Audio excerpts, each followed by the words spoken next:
Cannot be Kira? Oh, Asterisk? damn it, Joe. You heard me about to start, didn't you? Yep. Intake a breath. I need those points, Joe. You're no longer here for this session. You don't get anything. He did say hero point.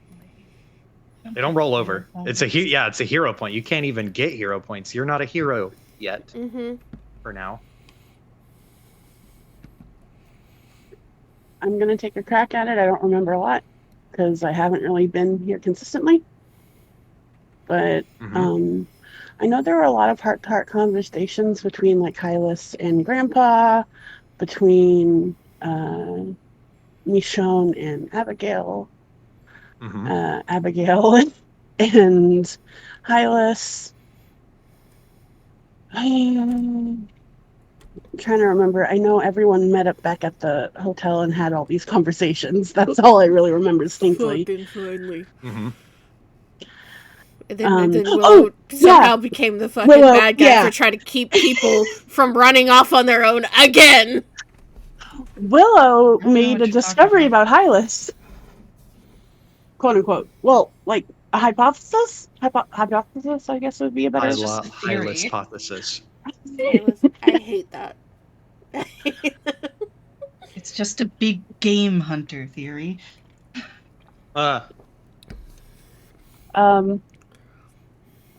Andy disappeared. Maddie chased her for a little bit, but it's like, yeah, no. Maddie's back. Almost. Kinda.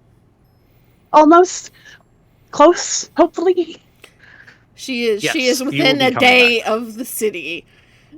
She will be back this session. We have two things to resolve for the night. Some deals made between Willow and Vincent on various aspects. Mm-hmm. Yeah, that's all I have is the brief overview. I'm sorry. Oh, don't be. That's fine. That's good. That's a good summary. I will give you 2 hero points because you were the first one to speak up after a dead silence, so I'm assuming nobody but you wants hero points. What? Not counting Kira. At least I'm not Zell, and I will accept these 2 hero points with gratitude. Thank you. Okay. So, let me play some tunes here. I need some gentle... Well...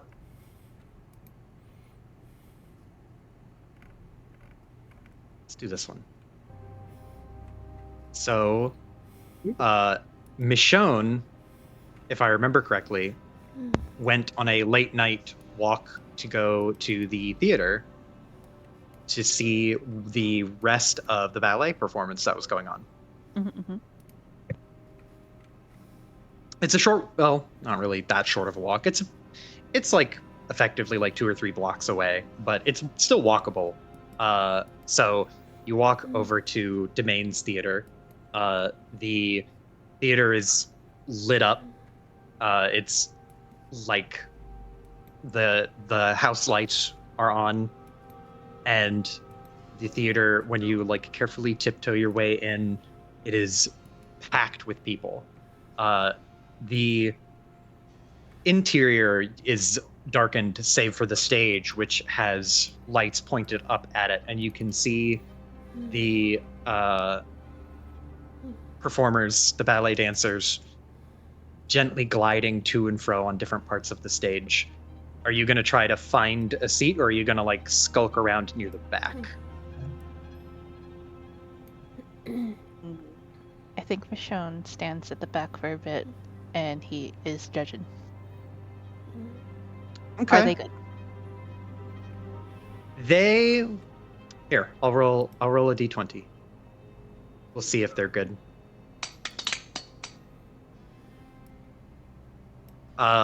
The performance is wholly mediocre. Uh-huh. It's not the worst thing in the world. There are some people who like they're not doing, the performance is not doing anything that is daring. It's not trying to be anything like groundbreaking. It's conservative. The actual like performers they're doing an okay job at doing very simple movements. Honestly, it kind of seems like a first show for a lot of them. It's not bad, but yeah, it's very bland, flavorless. Which I guess in some way you could argue is incredibly bad. He'll lean over to Anissa. Are performances always like this?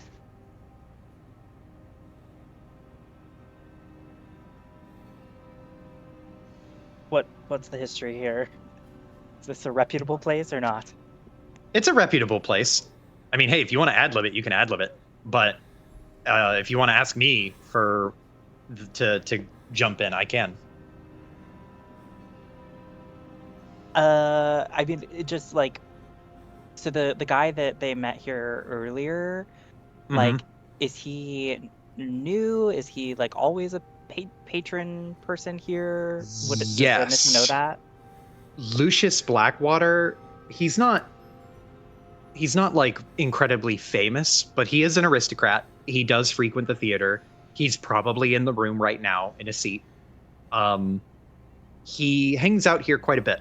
There have been like, I don't want to say rumors because that seems almost too intense of a word, but there have been people who've said that he will stay there all day.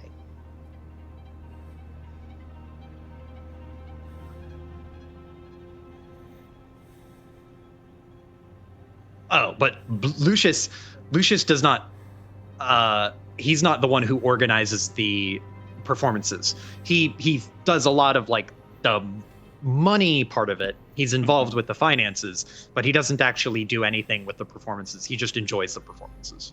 Okay. I can't say I know. I'm not here very often.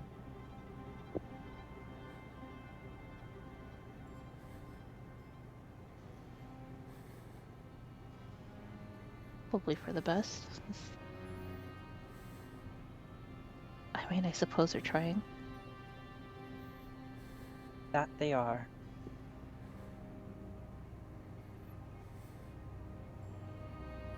So you enjoy the performance for a little bit longer, just kind of watching them not go through the motions, but continue with their simple moves, jumps here and there, simple pirouettes.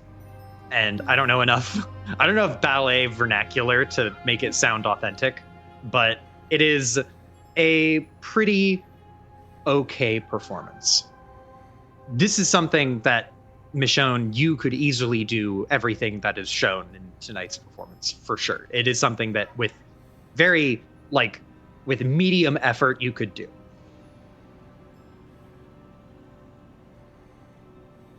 Anyone in the crowd look familiar?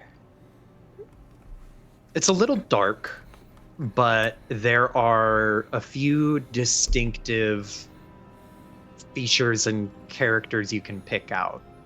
Roll me a perception check.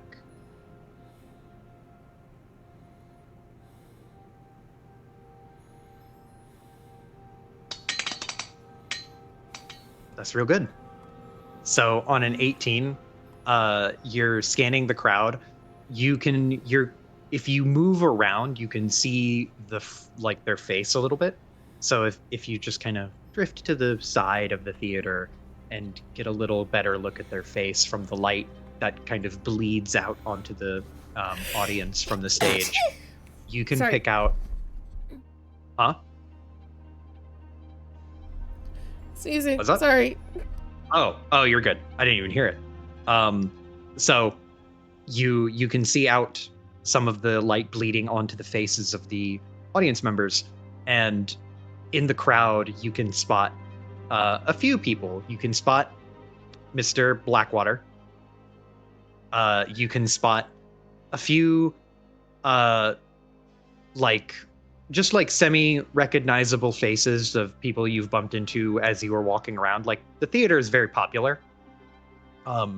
You do see Barnaby. He was pulled in here, and he is sitting next to a man who I will show his picture again.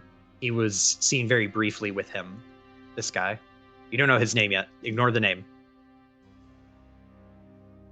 But you see Barnaby sitting next to this man. Barnaby takes up 2 seats, as he is a very broad gentleman, and he is seated near the back because he is so tall, so that he does not block anyone's view. Yeah, there's a few familiar faces. You don't see Kenda and Kima, who I think you met them, right? Briefly. Yeah, you don't see them. They are not here. And of course, you don't see Lloyd.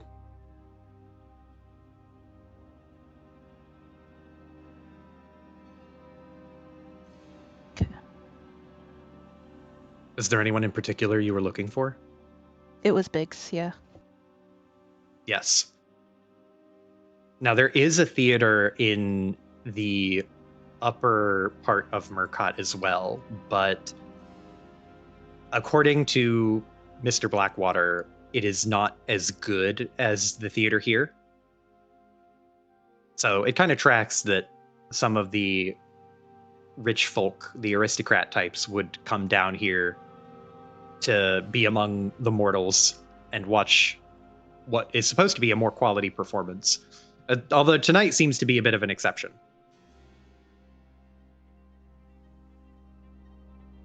Any indication that a second showing would happen the next day? Yeah, on the marquee, you could see that they're going to be performing for the next 4 days. That's nice. Okay.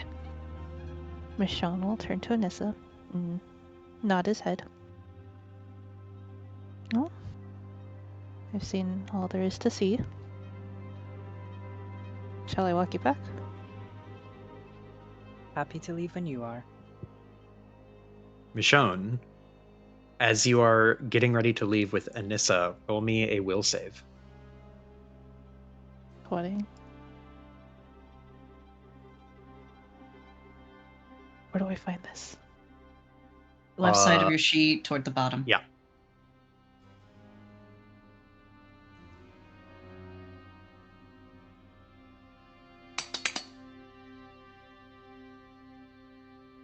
Okay. So, as you turn to leave, your vision starts to tunnel. Black starts to creep in at the corners of your vision, and slowly but surely, your entire perception concentrates into a tiny little dot, and it's very sudden. Your vision tunnels almost like you're about to pass out, but there's no lightheadedness. You're not actually passing out. Your vision is simply fading away.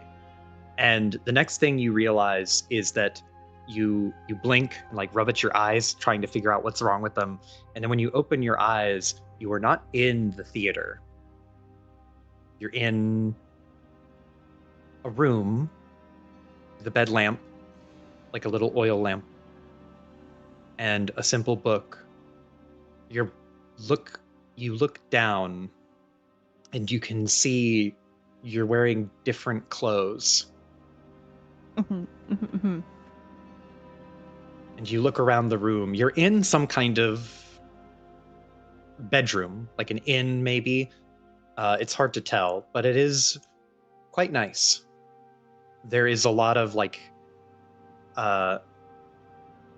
effort put into the appearance of this room. There are curtains, there's crown molding, there's like a fancy chest at the end of the bed, which obviously has more of your things in it. But you're just looking around the room, and you are seated on the bed looking around.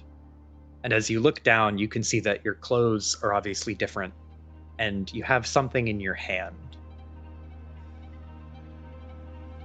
You unfold your fingers, and you can see in the palm of your hand there is a simple silver coin emblazoned with strange designs.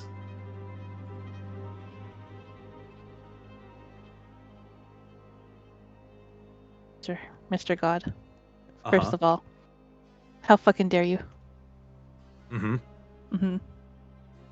If I were to look out the window, what would I see? You carefully walk over to the window and look out, and you see the whole of Murcott spanning before you. Lower Murcott stands a good distance away, and you can see the lights on in the city, delicately flickering in the distance. While you are having this sort of experience, Anissa, Michonne has just offered to walk you out, and then he stops for a second and blinks quite a few times, like he's kind of confused himself, and then looks down and looks left and right and does a full like spin in a circle to look all the way around him. And you can see there's visible confusion, like he just forgot where he was all of a sudden. He looks in his hands and sees nothing, and checks his pockets and pulls out nothing, and then whips around to the stage, and then slowly turns back and just kind of stares in, not at anything. His vision just kind of unfocused, and he stares towards the ground, just trying to, I don't know, reassess maybe?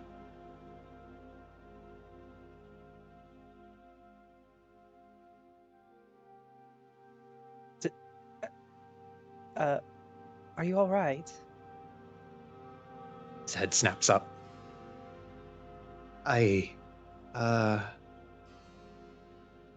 Puts a hand to his head. I think we should head back. Can you lead the way? I thought that's what we were doing. Right. Of course. So grab his arm and take them back the way they came? Or, well, the way they were headed? He tenses up a little bit, but eases into it and will let you guide him. Michonne, you are staring out over all of Murcott, or at least most of it. Lower Murcott, I should say. You're staring out over most of Lower Murcott. Mm-hmm. And you have this strange coin, and you don't seem to be where you were just a few seconds ago. What would you like to do? My first encounter with the coin, right? Mm-hmm.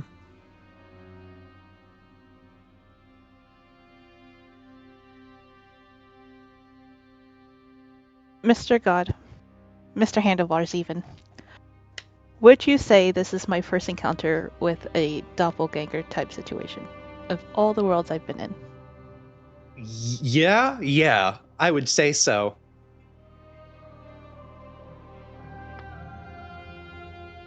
Is anyone else in the room with me? No, there's no one in there. It's just you. Okay. I am heading back out. Toss the coin, and I think you said a book, back onto the bed? Yes. Mm-hmm. A book and a coin. Well, firstly, what's the book? The book? It is...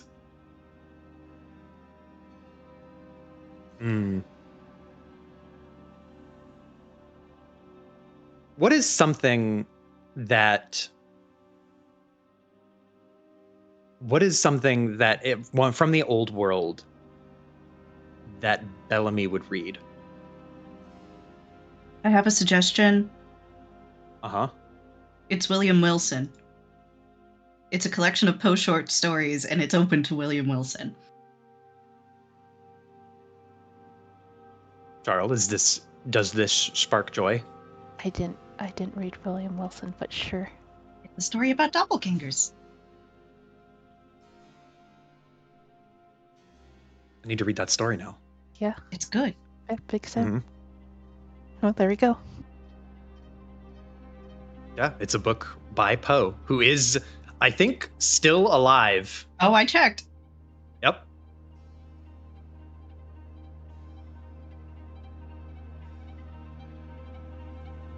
And you tossing the coin in the book onto the bed and leaving? Yeah. Okay. I'm deciding here, Michonne's not a reader. Okay. So you step out of the room into the hallway, and as you are into the hallway now, you look up and down. This hallway is very elaborate. There are little, like, not end tables, but hallway tables with potted plants on them and mirrors for adjusting your appearance as you go. There are portraits and paintings all along the walls of various beautiful sceneries. There are multiple rooms that poke on either end of this hallway. You could see about like 4 from where you're standing, and a staircase that you can go to. Are you going to the other rooms, or are you going down the stairs? Stairs. Okay. You end up going. Nope. You you walk over to the staircase, and as you hit the staircase, you can see that it unfolds into an elaborate atrium area. And as you go down into this, like, I don't know a better word for it, but into this atrium, there are tile floors and like fancy double doors and windows with more potted plants and more portraits and like bust statues of people you have never seen before. And your footsteps click on the tile and echo like crazy. It is a big like.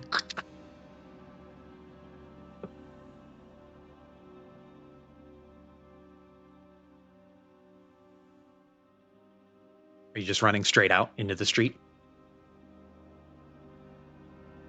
Yeah. I think we're just gonna beeline back to the Knight's Inn. Okay. You exit out into the street. The streets here have street lamps, like electrical street lamps. And you can see the street is lit up. There doesn't appear to be anyone out and about, at least not in this area. As you start hustling down the street, you're unfamiliar with this area, but the buildings here are much more massive in scale. They're taller and broader and more elaborate.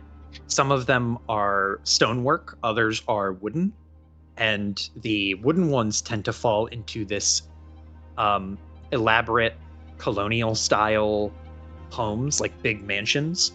And some of the stone ones appear to be like stone masonry and sculpting, like you'd see in this picture here. Like they're sculpting with terracotta roofs. And the buildings like aesthetically kind of clash with each other, but there's something about it that like most of these buildings were probably plopped here by the Weirdning.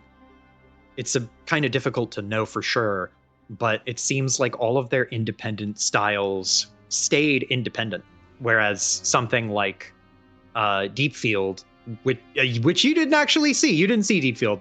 Never mind. But these buildings here are all broader and expansive. And as you rush down the street, you are going by pure, like, instinct of where to go. No, like trying to position yourself geographically from the window that you looked out to where you are in the street. So you walk down and out the front, and then you took a left to go down the street, and now you have to take another left to point yourself in the direction of Lower Murcott. And as you point yourself in the direction of Lower Murcott, you rush to the city gate, and you hit the gate, and the gate to Lower Murcott is locked and barred, and you grab it and shake it, and it doesn't want to open. It's quite tall. When you say gate, like talking fanciful gate? Yeah, like a fancy gate. Okay. Do I You have could try to climb it.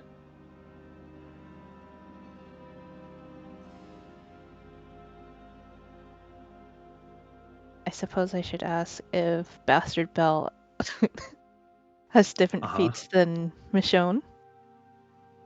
For the purposes of this exercise, you can use your own sheet. Gotcha. I will squeeze. Squeeze? Oh shit, you have okay. Yeah. So the bars, they're not particularly wide, so you lean to the side and shimmy your elbow or shoulders through and carefully squeeze yourself through the gate and pop out on the other side.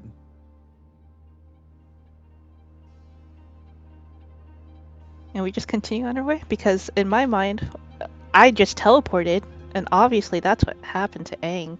Maybe. Mm-hmm. You start rushing down into Lower Mercat. It is a long walk back to where you would recognize the area, but you have a good idea of where to go. And as you hustle down the street, you can see that the area gets darker and dimmer as the street lamps go from electrically powered to candle powered. And some of the candlelight has gone out, as some of the candles haven't been replaced in a while. So the lighting here is a bit spotty. And as you're running through the street, in contrast to the upper portion where there did not seem to be anybody, there are still people lingering around here. Mostly drunk people, but people nonetheless. A few drunkards here and there, a few people leaving from some other location and walking back to a home. It's hard to say really what they're leaving for, but there are people out and about still. You're quickly hustling down the street and taking a left, taking a right, weaving in and out of the stone and the stone hallways and archways, just trying to get back to where you were to figure out what happened. Anissa was just left in a dark room after all. You have to get back to her. You run down the street, and as you pitch around the corner, you come skidding to a halt, and you can see, after probably a good 20 or 30 minutes of hustling, you get to Domains. The show's still going on.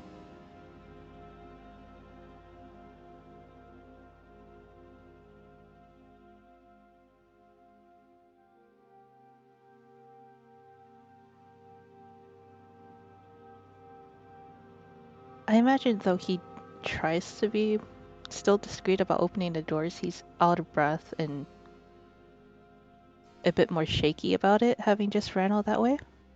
Mm-hmm. You open the door as quietly as you can and enter into Domains. And as you enter, you see all the darkness.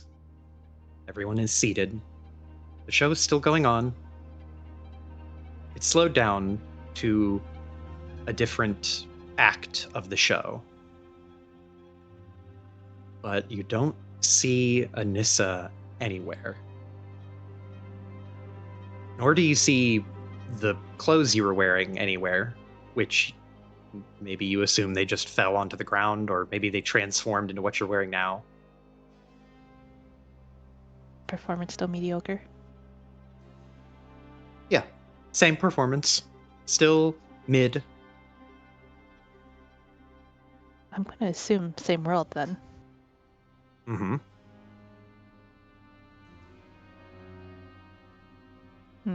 What do you do?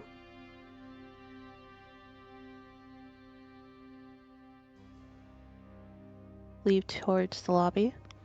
Is there anyone manning, I guess, a desk or ticketing area? Yeah, I think there would be someone still standing at the ticket booth. Did you see a nun pass by? The attendee turns to you and looks at you and then does a double take. Yeah. Didn't she walk out with her? I walked in with her. He turns and looks over his shoulder at the door, like someone's going to be there, and then he turns to look at you. I didn't see you come back in.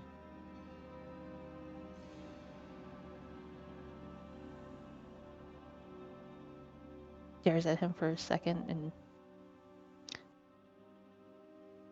So, the nun, did she leave? Did you see her come out? He blinks. You both exited that door there. He points to a door over his shoulder. Couldn't have been more than 25, 30 minutes ago.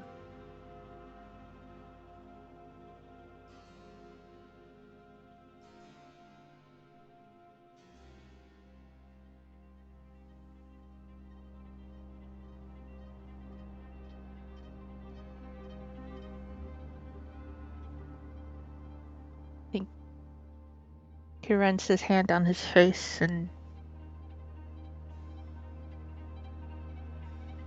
stomps his foot. And we're gonna run back to the Knight's Inn. Okay. You rush back to the Knight's Inn. And as you start hoofing it, we will flip to Anissa and Michonne. Anissa, would you talk to Michonne if he was basically dead silent?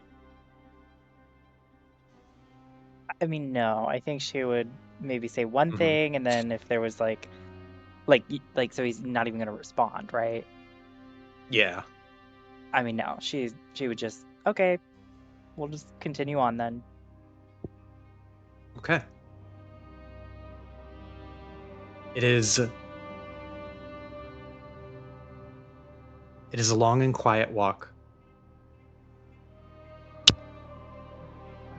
But it is peaceful. The night is quiet. The air is very calm and fair.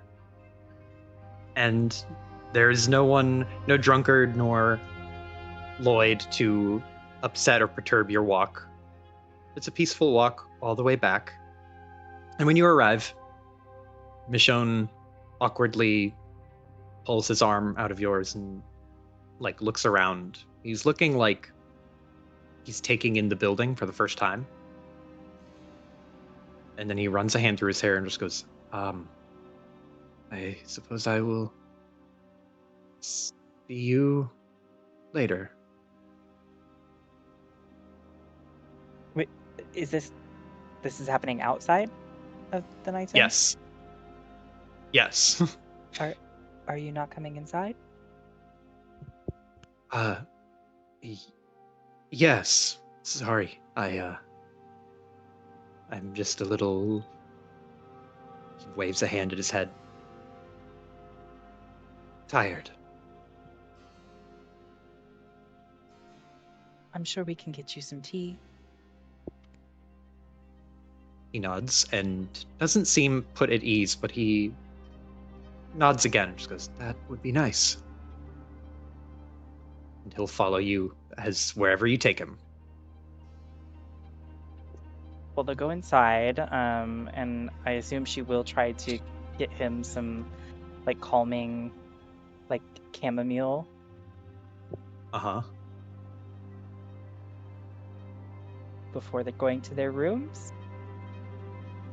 He'll enjoy the tea and sip it and follow you to where your room is, and then bid you goodnight, unless you take him to his room first. I imagine she would actually split off, Yeah. If they go up the stairs, if they're not going the same way, then she would Yeah. turn and part. So you turn to go back to your room, and he takes a step in that direction first, and then stops, and then will awkwardly chuckle and just go, "Hi, good night." And then he takes a step back. Rest well. And he is going to start walking towards the window on the far end of the hallway. Michonne, you are in a dead sprint towards the Knight's Inn. And as you round the corner to see the Knight's Inn, your vision starts to tunnel again. Slowly, and then quicker, and then as you come to a stop, a screeching stop, your vision completely cuts out. And you blink and rub your eyes. And you are holding tea in one hand and looking out a window. And as your eyes adjust to the sudden change in light, you see in the darkness, out the window, at the end of the street, a figure standing there. What do you do? I'm looking for Willow and hoping she didn't pass the fuck out. Okay. You go get Willow. What? Willow is group mom. We all realize this now, right? Every time something's weird, Willow! You rush to Willow's room, and you can knock on the door and try to wake up just Willow, but I imagine the door is the door locked, or would it just be shut? It's locked. Willow, Okay, so with just Willow and Abigail in that room without the like perpetually awake Aang, it's locked. yeah. The security system is no longer there. Okay. So I will roll for Abigail, but you don't have to roll to wake up Willow. You hear the rapping at the door, and we'll see if Abigail does as well. And like full disclosure, it starts off sort of polite and quickly becomes very panicked. Like tap tap tap. Tap tap tap tap tap tap tap tap tap tap tap tap tap tap. You get like just starting of the panic phase before you just hear, all right, and you hear the movement of somebody waking up. Is Abigail also awake? Abigail rolls over in her bed and then will roll over one more time and kind of sit up and rub at her eyes. Oh no. What's happening? Oh, I don't know. And Willow will slowly go over to the door. And have peepholes been invented yet? Is that something that's there? Yeah, peepholes. I'm not gonna look up when peepholes were invented. You can just have a peephole on the door. Alternate reality, you have peepholes. Safety measures. Check on Fuck the it. other side. And then like, okay, it's Michonne. I'll slowly crack the door open. She's kind of like staring at him like full on squint, has not picked up glasses yet. What is it? He's still out of breath, and I imagine he's very like wide-eyed and crazed. Hair more of a mess than it usually is. One hand on the frame, and then he'll point to himself, and then to you, and then back to himself. Did you just teleport? Like across town? And then back here? The fuck are you talking about?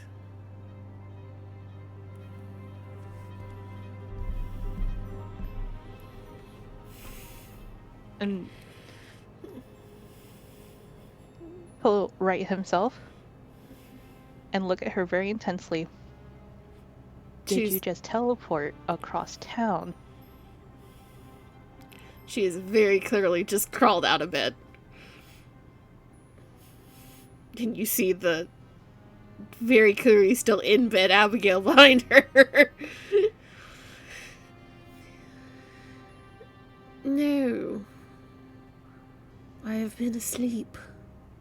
As we all are supposed to be.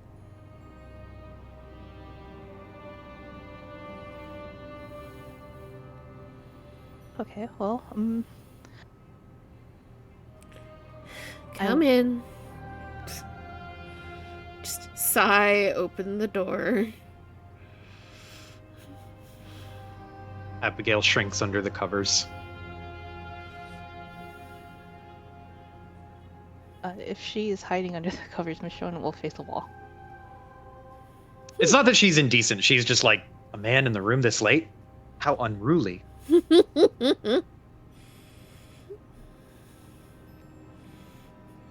Close the door behind them. Find glasses.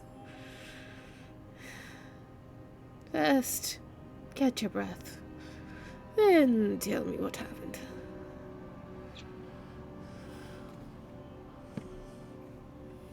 Okay. I went to go see the show. Mediocre, by the way, but I went to go see it with Anissa.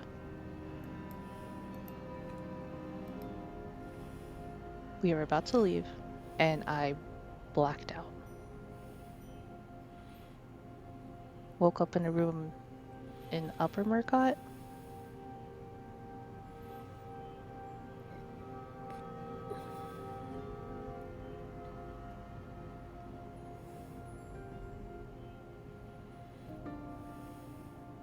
I went back to the theater, and Ticket Boy says I left with Anissa. And I come here, and I'm in my room.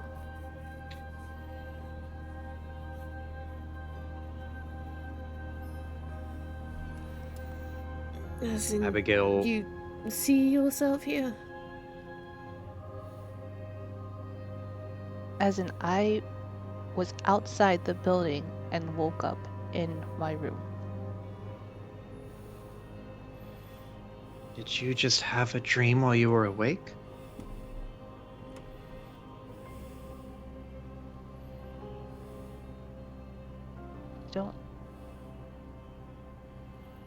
I don't think I did.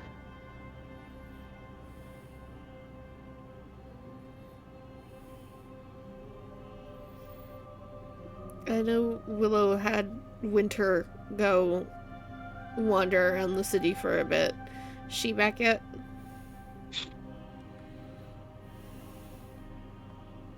What did you want her to look for again? You wanted her to look for Aang, right? Yes. Okay. I'll roll for it. She's not back yet. Are either of the others awake? They can be. Willow will kind of come a little closer to Michonne and squint. And we'll use detect magic. Uh-huh. Is there anything off? There's nothing off about him. No, there's nothing off about him.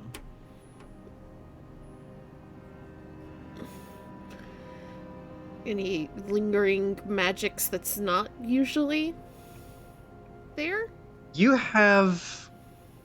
I think you have a lore that matters for this. What lores do you have? You have the willows. A few. Oh, where's my proficiency? The willows, language, legal, planar, tear marked, and vampire. Roll a planar lore. Any bonuses or no? Just straight. Okay. I think you also have a thing that's like, if you're within certain distance of a planar rift or something, you can tell. I thought you had some like hyper specific ability like that before. I wanna say I do. I don't know. Let me stare at my shit for a second. Okay.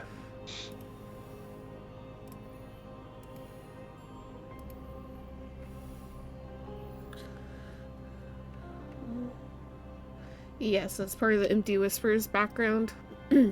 Yeah. Get planar rift lore check to sense planar rifts, even if you aren't specifically investigating or searching for them, as well as locations where magic has been used to remove the memory of an object or creature from existence. Okay. So, with a 19 on your planar lore check, there's no magic on Michonne, at least not anything that, like, any type of magic you're familiar with, but that tingling sensation in your brain that tells you it's more closely connected with odd, but there is some kind of effect that has transpired. It's over now, but something like that has transpired. Not the altering of memory, but the shifting of reality, Space, so yeah. to speak. Well, kind of has her glasses on, so she's not squinting at first, but then you see her slowly start to squint, and she kind of drifts her hands, like, almost like she's, like, trying to, like, push them through water or something near you. And there's a little scrunch of her nose.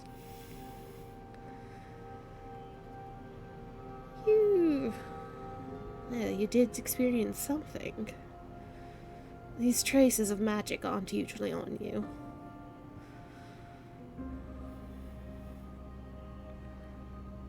It's shift of some sort. I don't know what that means.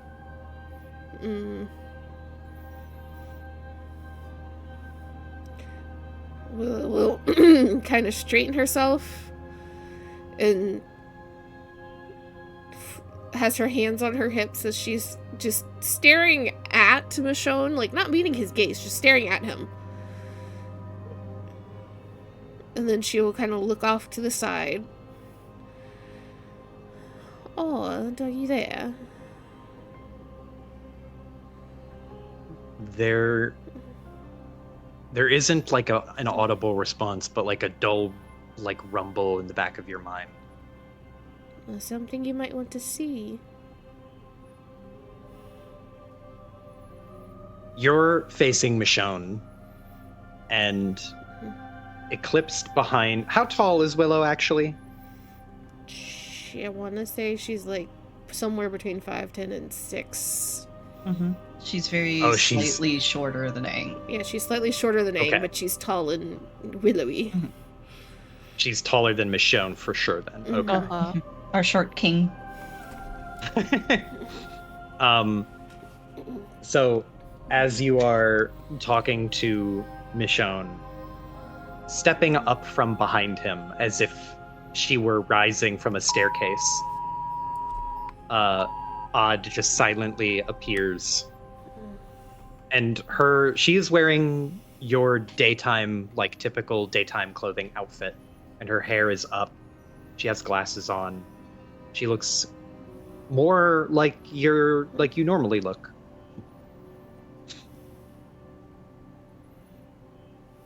That's interesting for her. Mm-hmm. Willow will gesture to Michonne, like head to toe. I think he just came through something, or was forced through something. Magic's off. She looks at him at the back of his head, and she holds an unseeable hand. She extends it out and hovers it just a few centimeters from where Michonne's face is. Just hovering it there like she's about to slap him across the face. But her hand just sits there and twitches a little bit, the fingers just fidgeting. She pulls her hand back and kind of clutches it and rubs her thumb in her palm. There is something about this one. He's not from here. None of them are.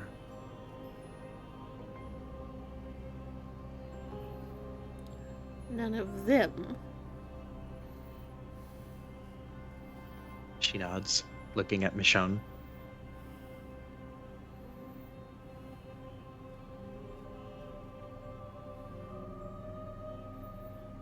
She scrunches her nose, and she looks at you. It's like us. Not you, but us.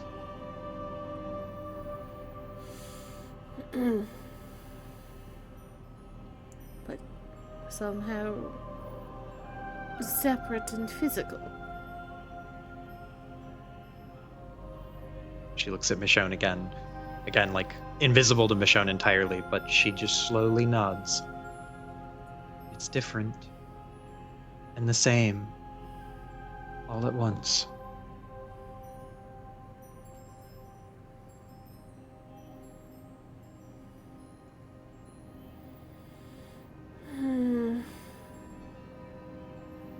So you think it might happen again in this jumping spaces? Are you asking Odd or Michonne?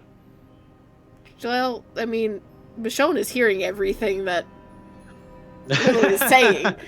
So both, I guess. Because Willow is not translating the other half of the conversation. Mm-hmm. Michonne? I imagine he looks up and to the left and eyes kind of squint. I mean, the place I woke up in felt like it could have been the tunnels. But the performance...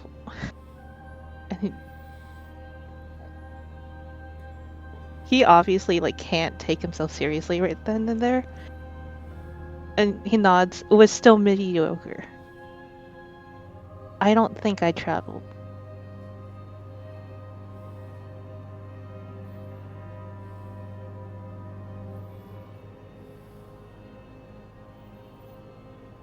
And we see Willow kind of like zones back into Michonne. And there's the moment of like, oh yeah, you're part of this conversation. And she shakes her head slightly. You are in an interesting predicament, not unlike what I'm in, apparently. Except you are experiencing it slightly differently.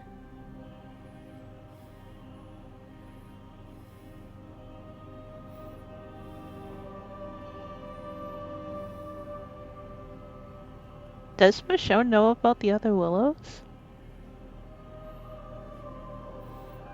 I don't know. I don't think he does.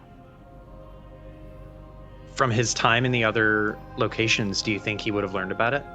Definitely not. Okay.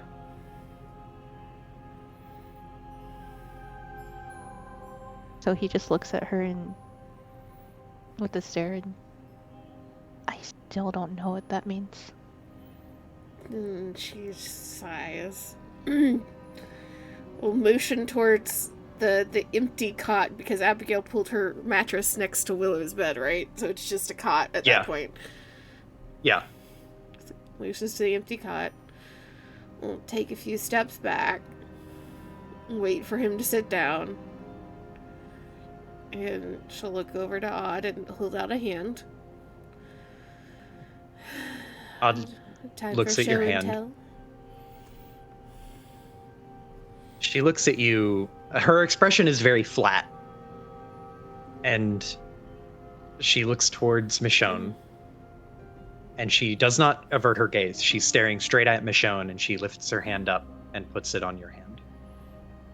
And Willow will do the flicker thing.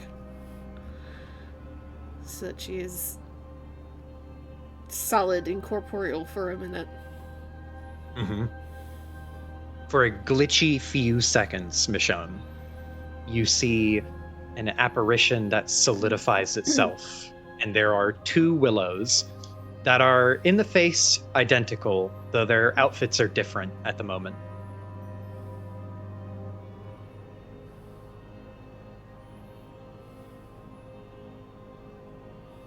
think he does jump in place, a bit surprised. And though he nods, he, obviously on his face still doesn't quite understand.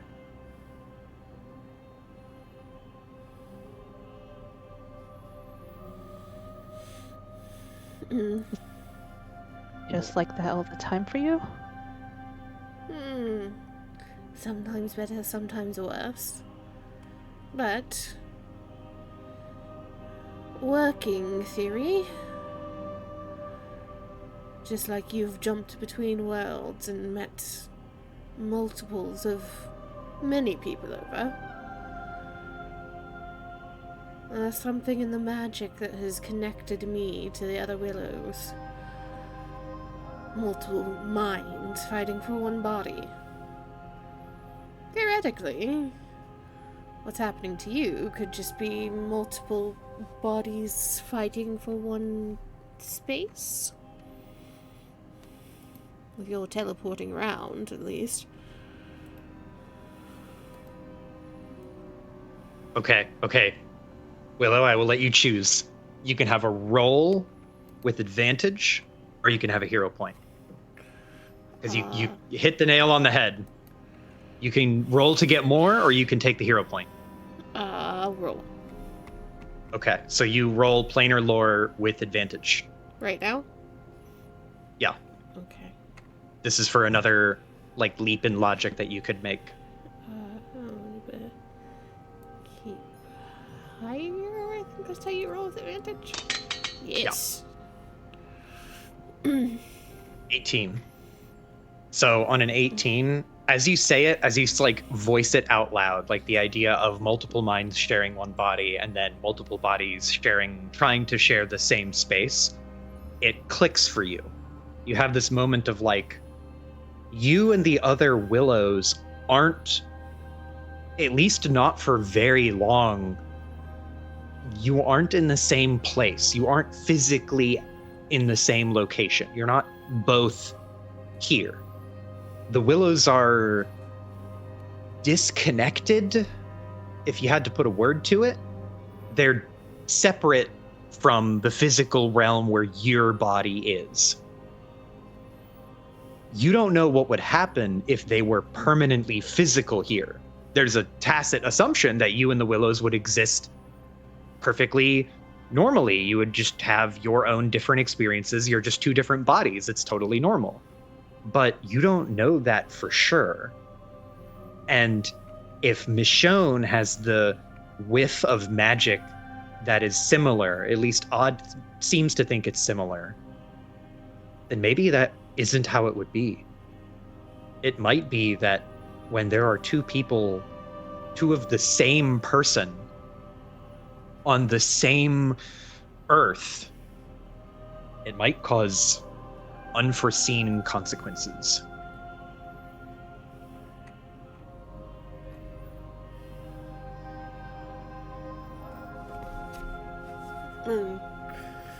Willow kind of crunches her nose again as she says this and starts to think.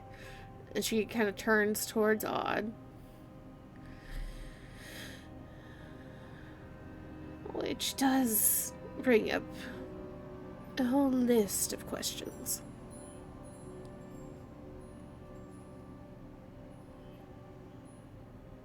Odd looks at you. Just implacable in the face.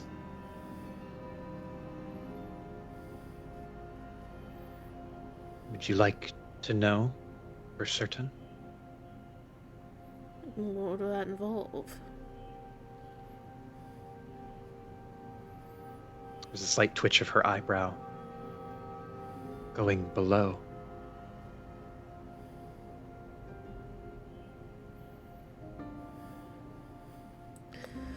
I have a sneaking suspicion we'll end up there eventually.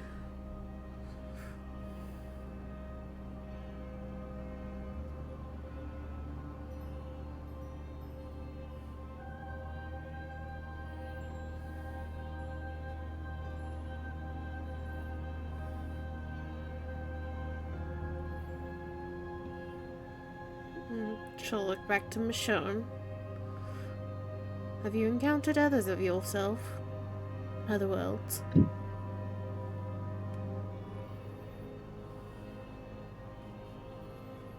Okay, now, Mr. God, Uh-huh. Michonne, beautiful boy as he is, Uh-huh. would not assume that the Bellamy he saw was himself. You did see him. Yes, we did, yes. Yeah. I mean, what would any normal mortal mind think if you saw someone who looked disturbingly just like you? It's hard to say.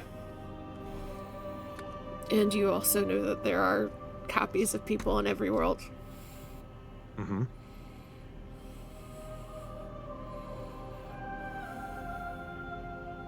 Copies of the others for certain, yes. Mm-hmm. I'm gonna roll with he's never encountered himself before. That's totally fine. You could rationalize it out as like, why me? Why would there be a copy of me? Like you, Willow, you have magic.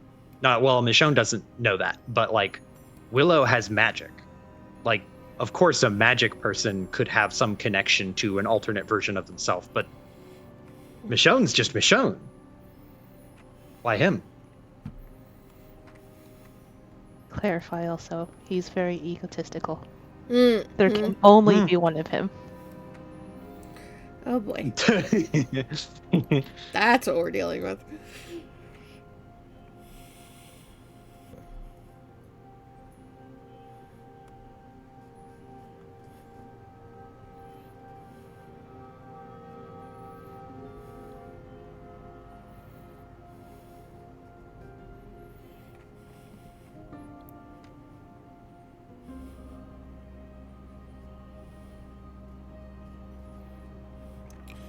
So what would you like to do?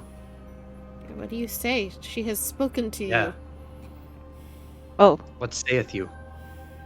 Stop getting distracted.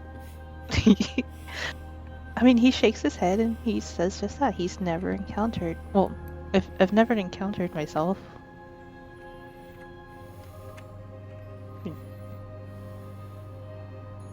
If they're anything like me, they're in worlds they're not supposed to be in.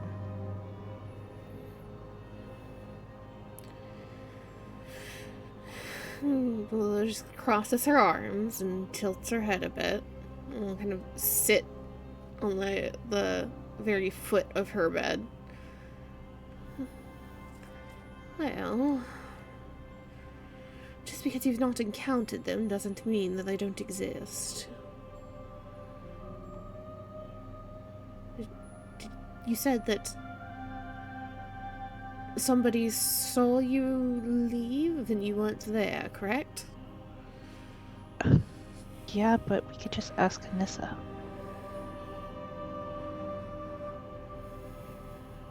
Well, go wake her up if she has yet to fall asleep.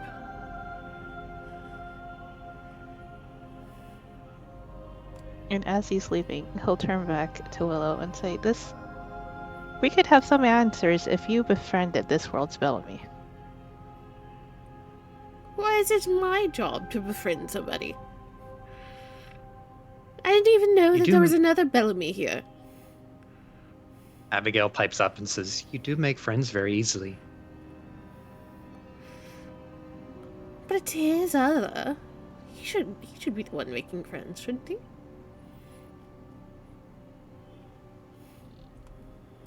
She just kind of shrugs. Hey, I said the exact same name that this one said. I'm pretty sure at when he was introduced, Michonne introduced himself as his full name. Mm-hmm. Yeah, so Call him Bellamy Michonne. like, front in it. It's Oh, you call him Michigan. Michonne. Because it's legally distinct.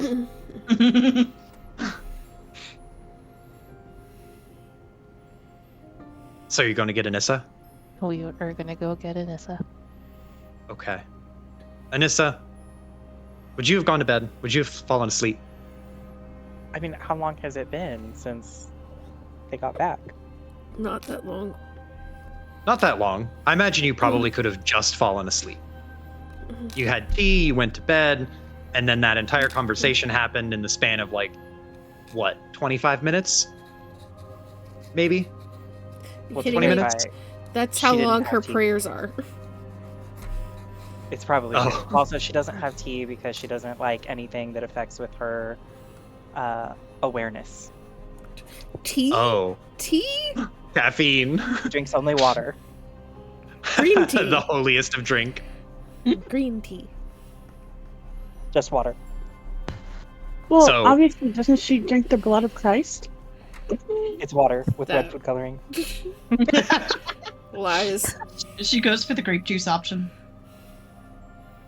She drinks so- juice on occasion as a treat.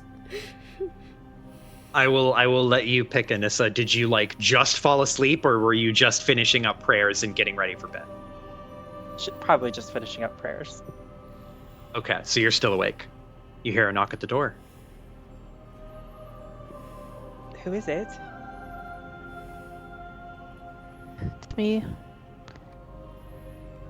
Very confused. Uh-huh. Goes to the door. Yes? Did your tea not sit well with you?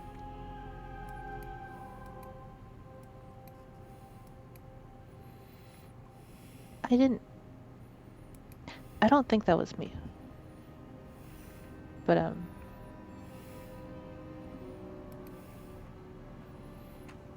What? I was just talking to Willow, and I think you could help answer some questions.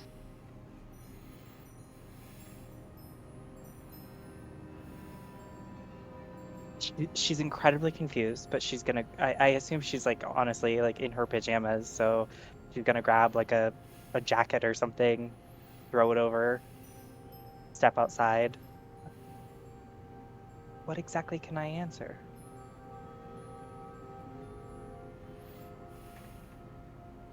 I'm going to assume that you didn't wake up in another place back at the theater. I mean, the performance was bad, but I didn't fall asleep. He'll nod, and Take her to Willow's room.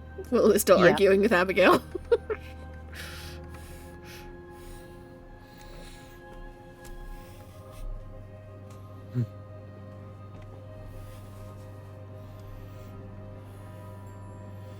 You all convene in Willow and Abigail's room.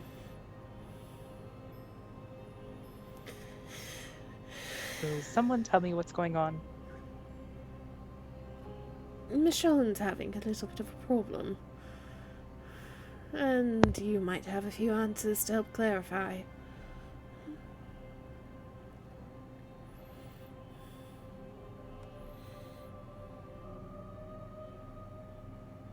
Michonne, tell her.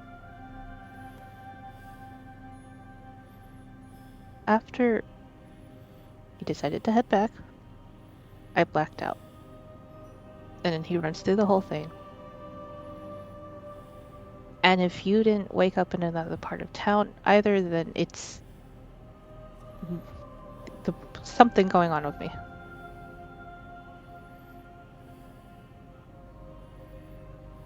There was a moment that you seemed to drift. Drift how so? Almost like a daydream.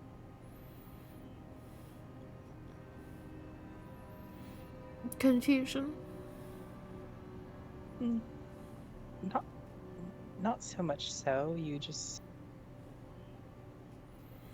stopped for a moment and then we left and you were very quiet on our walk.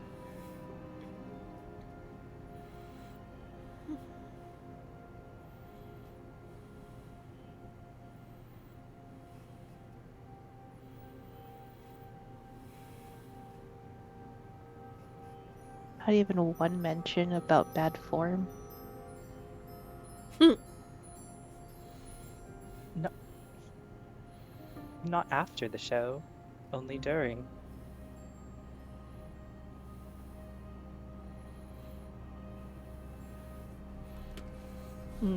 He'll look Tolo.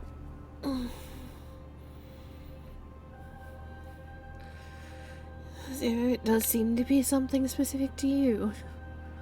You're not somebody that belongs in this world particularly, and, well, perhaps, like you said, the others were just not in their world, or maybe you just haven't been close enough to them yet. I'm sorry, are you telling me I walked home with some kind of doppelganger?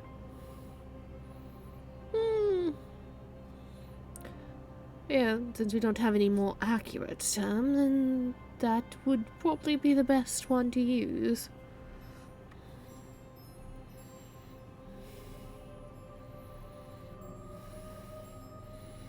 We'll just kind of tilt her head and look at Anessa. I warned you that trying to travel with us was going to be interesting. And thus it has been. It is exciting. You never know what's going to happen, really.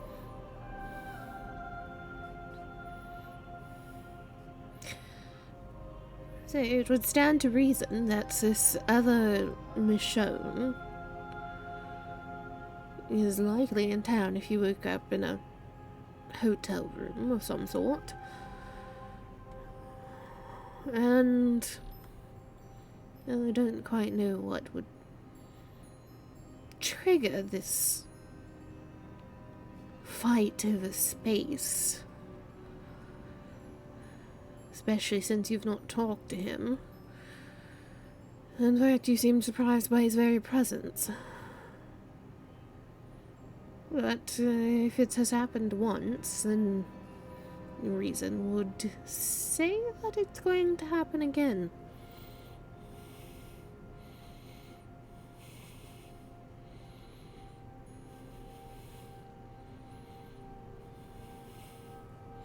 How long are we going to stay in town?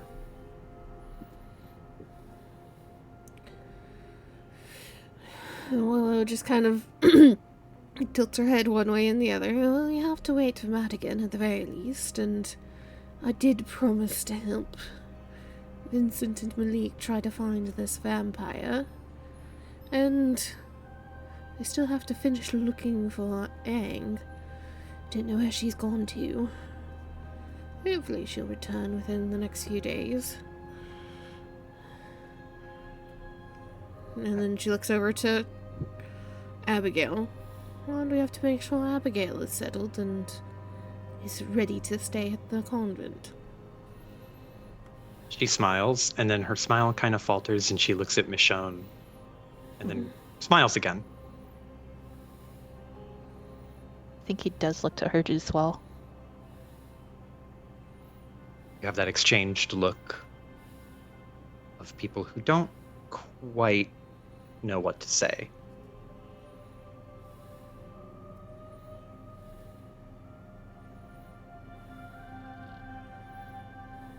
Well, I know I woke up in Upper Mercat, so. Has anyone checked your room? Oh, I just came from there.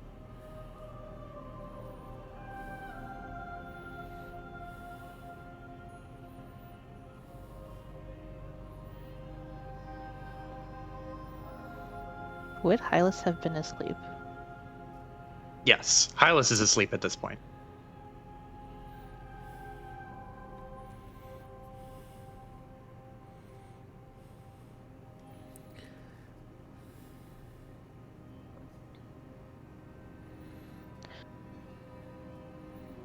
I mean, if you remember where you came from, we could see about trying to get a meeting of some sort. Perhaps that might settle things and, well, keep it from being so shocking should it happen again. only way that I settled my issues was to talk with the others.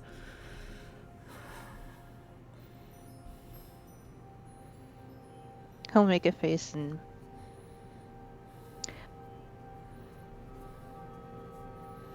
Katrina, she spent a lot of effort making me look like this. What does that have to do with anything? I don't want him walking around as me. Yes, well, unfortunately, I have no idea how to stop it. You're a witch. And Wait, you're a... Anissa was there when she said... Anissa was there when she showed or cast magic on Vincent. But this is after Anissa was accused of being a witch. Mm-hmm. You need to talk to the proprietor of... Other tavern name we don't remember. Yeah, that. I was gonna go find it. That, exactly. Crooks. Crooks. There it is. Willow just like stares at Michonne for a moment, and then Anissa says something, and it goes from like staring to slight confusion looking at Anissa. Why would I need to go talk to him? I mean, I suppose I should drop a few more gold off after everything, but... He was, looking for witches? There's an immediate kind of deadpan. Possibly. No stakes involved, or at least low stakes.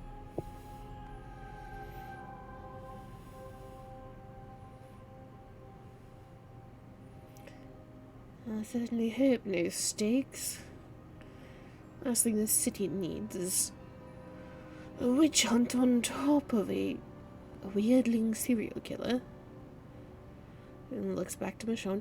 Just because I have magic doesn't mean I can solve everything with magic. Especially magic that I don't understand. Witches are actually very limited in what they can do. Abigail was nodding and nodding in agreement and pointing at Willow.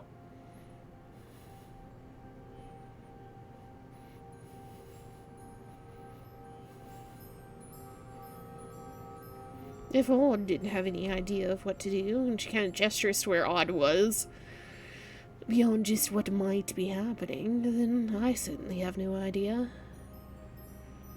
She would be more of the expert.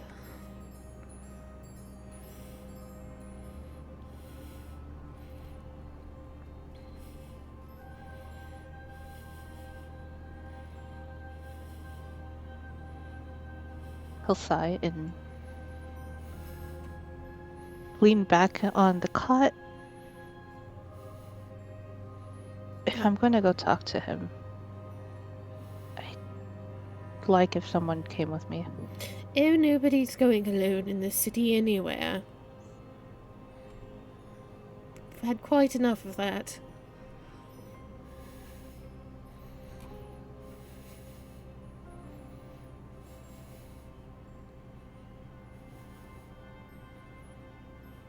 And just because you don't want him walking around in your body doesn't mean it's not going to happen, so might as well make nice. There's an emphasis on nice.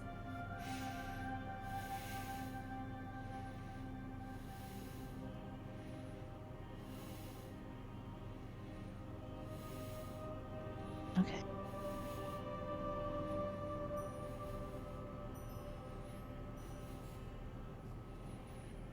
Abigail will lean forward and extend a hand towards Michonne as if to take his hand. I'll reach his hand out.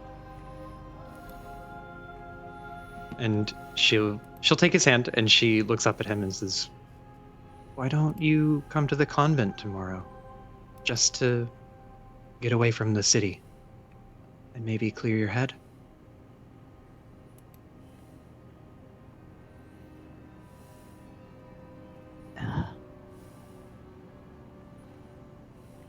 I appreciate Yeah. the invite. It's safe there. I might have made an ass of myself to one of your sisters, so it might be best if I gave her some space.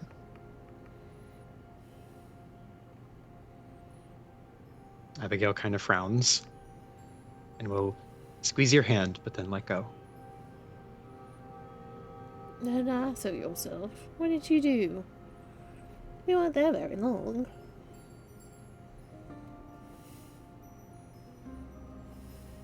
She had a familiar face. I'll say with a shake of the head.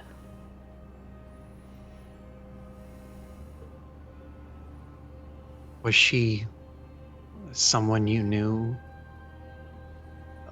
in the other places?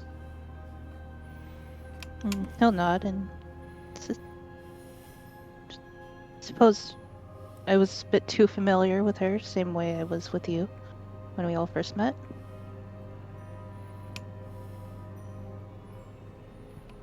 How did you know her?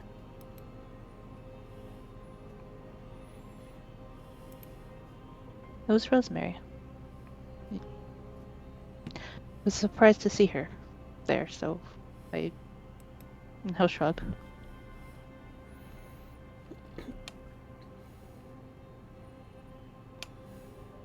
Abigail smiles. Well, if you knew her in another world, then I guess I should get to know her here.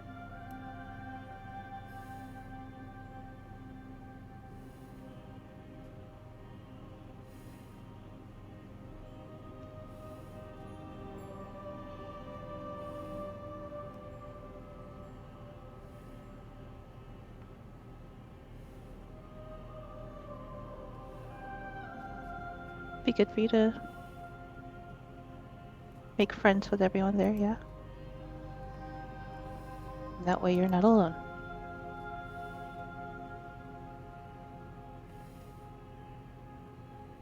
She smiles.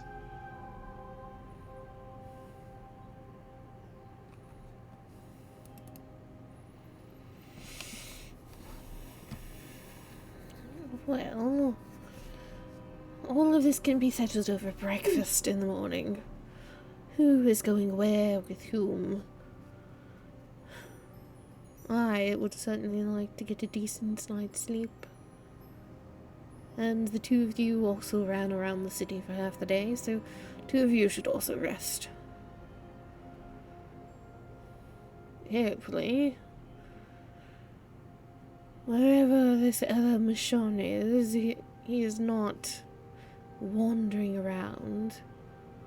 So, if you do manage to transfer spaces with him again and he is laying down in his bed, just go back to sleep.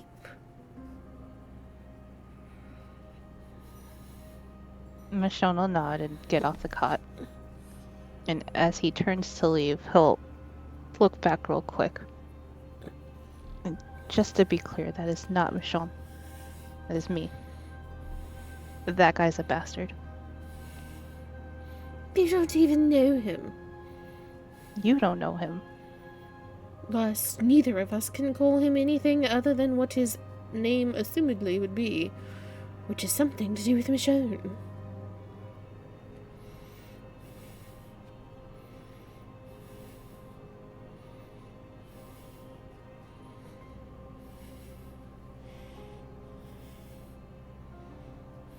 Abigail just seems surprised. Like, oh, he's a bastard? Oh my.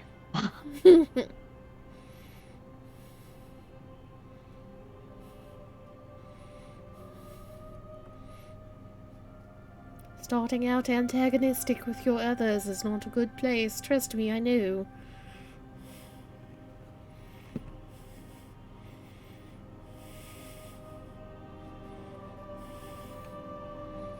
Thank you for your help, Willow. I'm sorry about waking you up. At this point, I'm growing used to it.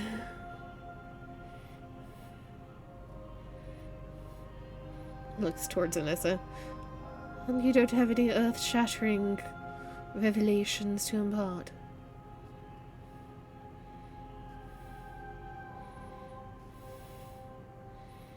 about the other, and she just points at Michonne.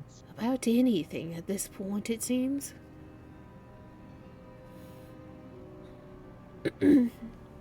She just puts her hands up. She gives a little shrug. All right. Good night, Anissa. Good night, Michonne. Stands up, hurries them out of the room. I'll see you over breakfast. Emphasis Abigail on waves. breakfast.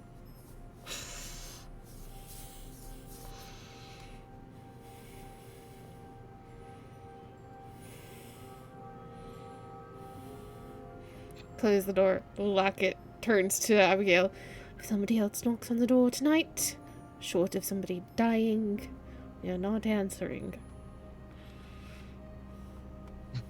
She just chuckles to herself and nods in agreement. And she will tuck herself back onto her like little mattress. I can move if you like. It might be a little difficult to get in and out of bed if I'm here. She just shakes her head. Stay wherever you're comfortable. Like I said, I am not answering the door. Unless somebody is dying.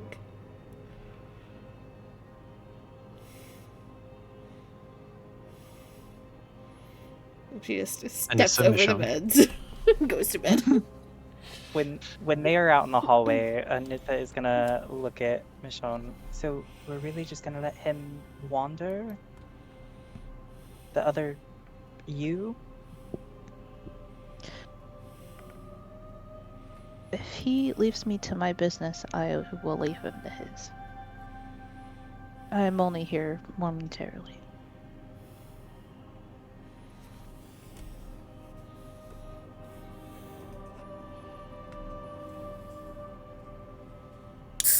Wait, you're here momentarily? Or he's here momentarily?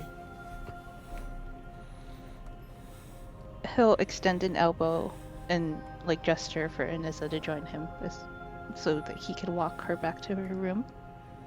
He'll nod. This world is not mine.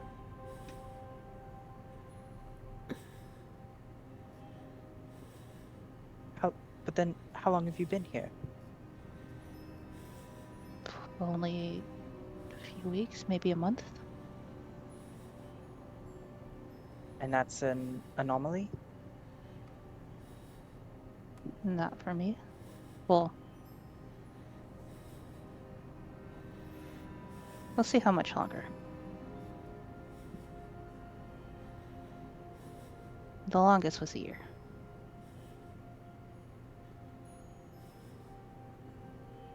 A year away from home? From where you're supposed to be? A year stuck in one world.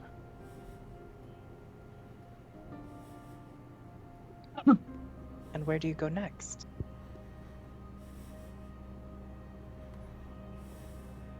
Well, I know my way back home now. So it's a matter of settling things here.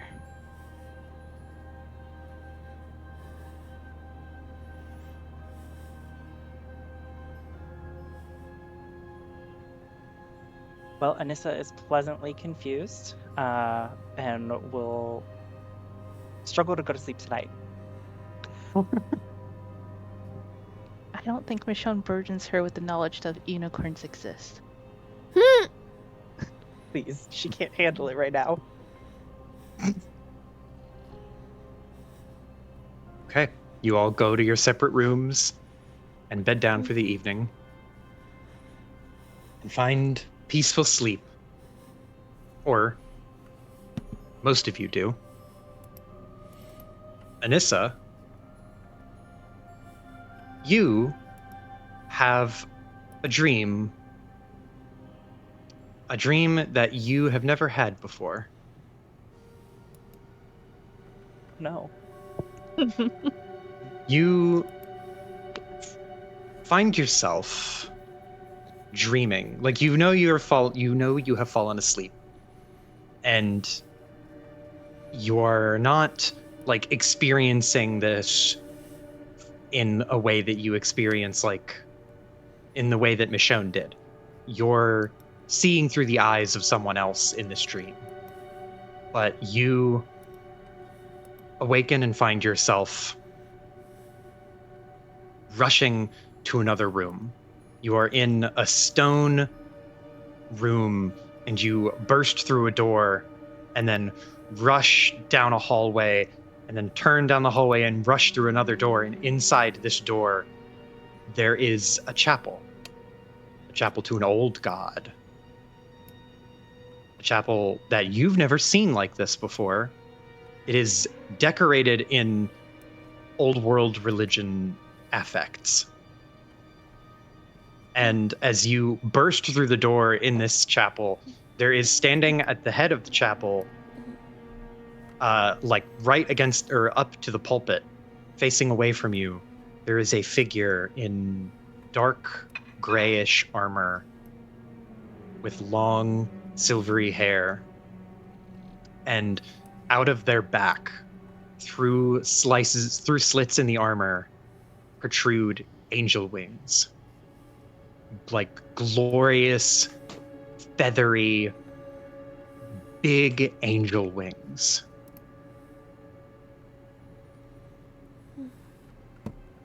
And you are stricken with this sense of awe at this person. Like you are looking at divinity itself. You are looking at an angel that has come to Earth. And you take a tentative step forward. And this figure slowly starts to turn around. And as they do, you see their face. And it shines. It almost literally glows with light. They have perfect, blemishless skin. They have a chiseled, shaped jaw and a perfectly cut nose. They're feminine, but they're strong and regal.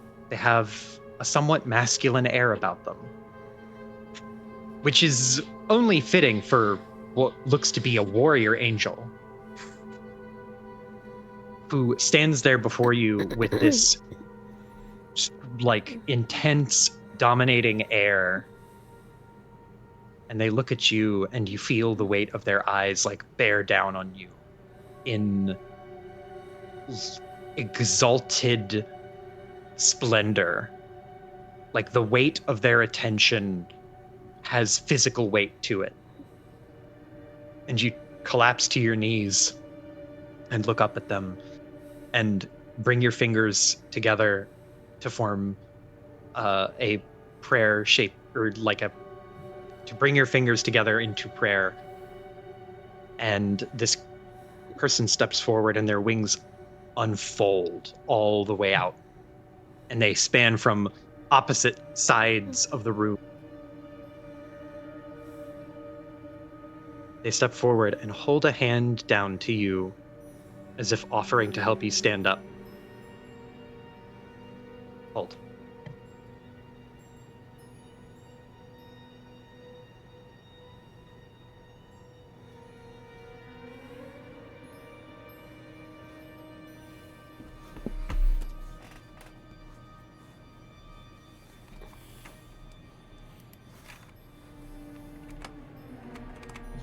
Okay, sorry.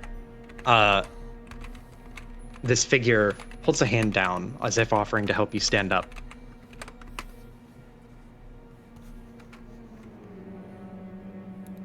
And you dare not take it. For to touch this being, to touch their skin it is almost sacrilege to touch divinity as a sinner, as a mortal. But still they offer it. And you hesitate as you begin to reach up. And as your hand gets closer to theirs, the light behind them begins to grow and cast a shadow over their face. And this light gets brighter and brighter and brighter, and they start to seem even more of an outline of divinity. And the shadow over their face gets darker, and their wings begin to glow with light as well. And as you touch their hand, they firmly grasp yours. And you hear them say your name as they help you stand up.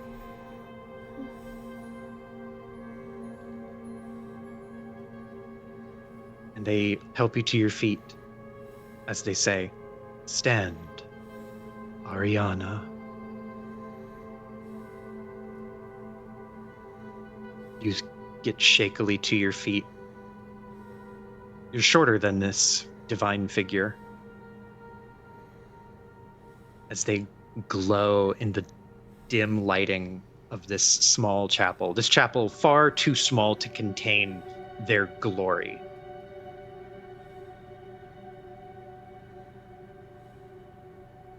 He takes your hand and gently, she takes your hand and gently presses her lips to your fingers and hands you back your own hand. And they whisper something. They whisper something that you cannot hear. The words come out empty. You can see them trying to form a sentence, but you don't hear anything. And your vision gets hazy. And you start to wobble. And then you stumble backwards as your vision goes dark. And you feel, as the darkness envelops you, a pure religious ecstasy of pure divinity.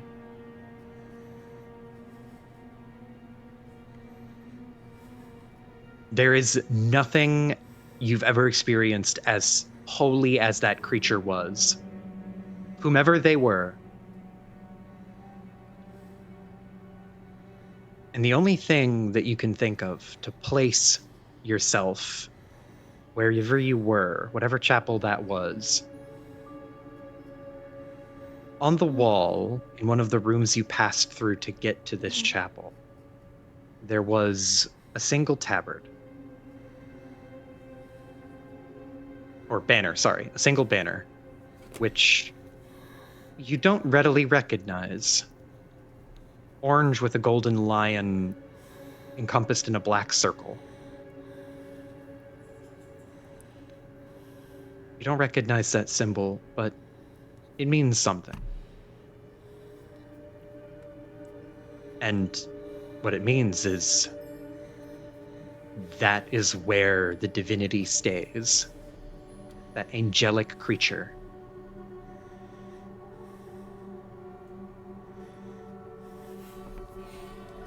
And you wake up in the middle of the night. Hours later, you still have this tremble in your fingertips after seeing that creature. Something so holy you can barely stand it.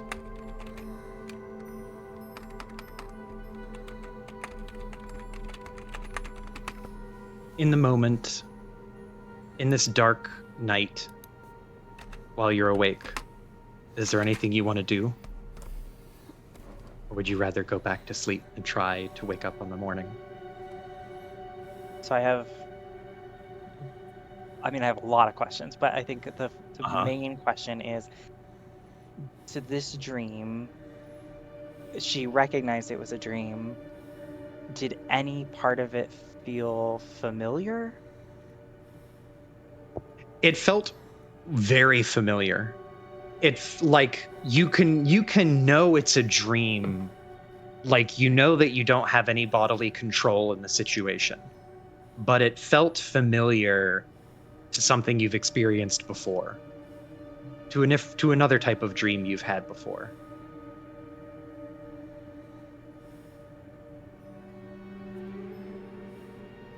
Mhm. Okay. I think she's gonna say a couple more prayers and then try to go back to sleep. Okay. You say your prayers with shaky hands that slowly steady over the course of your prayers. And then you climb into bed on a moonless night and sleep. And slowly but surely, the morning will come.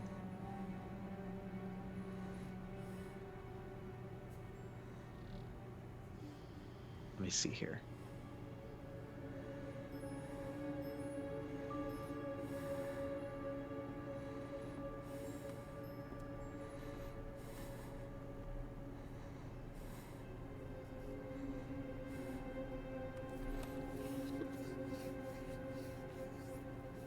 There we go. The morning comes. The sun finally crests over the hill and turns the night into day. Maddie, you have been running all night, and you are fucking exhausted. But you have broken through the wood line. It is 6 a.m. And the first thing that you see when you break through the wood line is not something you would ever hope to find. You see a terrible, bloody carnage. There are 2 corpses. Well, one distinctly corpse-like person or creature, and one that is so utterly mutilated, it takes a minute for you to register that it was a living person.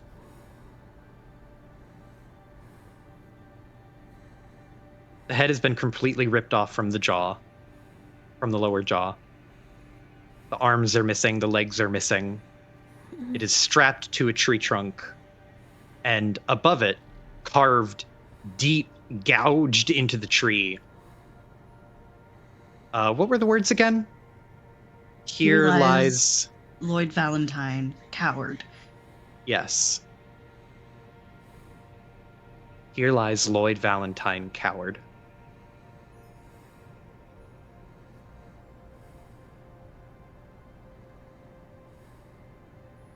The other corpse, a disemboweled young woman who seems somewhat familiar. Entrails splayed all over the ground. Blood dried into the dirt. Dark patches of ground where blood was thrown all over the place. The only thing out of place here, amongst the flies and death and everything, is a single clean folded letter stuck between the fingers of the dead woman.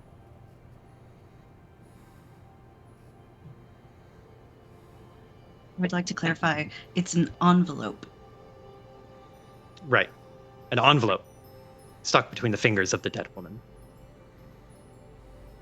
Perched to be found.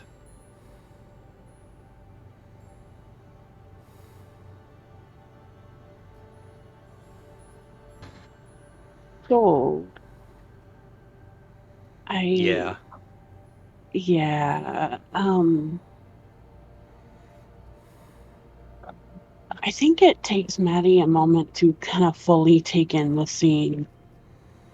Because the bodies are separated from each other a decent bit, yeah? About 40 or 50 feet between the two. Yeah. And Lloyd was closer to the wood Tree line, line. right? Yeah. Okay. So I think Maddie first processes and takes in the carvings and the mutilated body there. And she's like, what the fuck would do something like this brutal? And after examining that solemnly, she'll move over to the other body and her eyes will widen. No. What? Ingrid.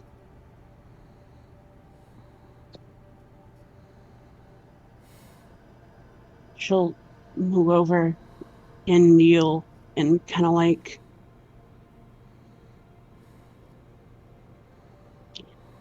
she's trying to process these emotions. This is part of the job, but it doesn't make it easier to lose someone you know. Mm-hmm. Especially, it's not as brutal as Lloyd, obviously, but I mean, It's her someone you know. intestines are. It's someone you know, and her intestines are around her fucking neck. Mm-hmm. Yeah. Like,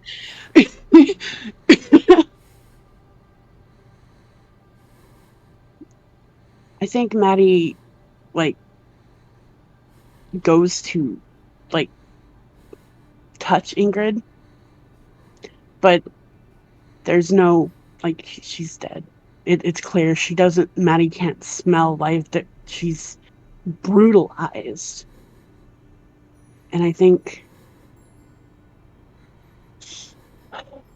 Maddie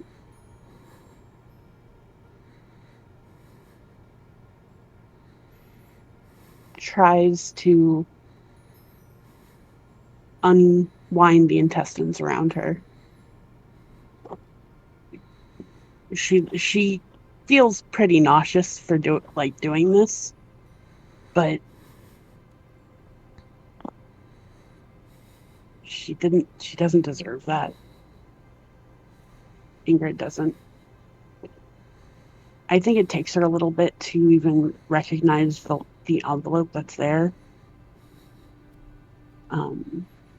But eventually she'll take note of it. Is there writing on the outside of the envelope or no? I believe there is. Yes, there's writing on the outside of the envelope. Of note is that it's not an envelope in the traditional sense. It's, as you look at it, a piece of paper that has been folded into an envelope, quite skillfully, actually. But it is sealed on the back as well, with plain candle wax, with the cross cut into it. But on the outside, in extremely neat handwriting, it says, "For W. Delaunay of the Termark Delaunays, currently in Murcott at the Knight's Inn. Significant payment upon receipt." And then in the back, it says, "Payment void if broken." Hmm.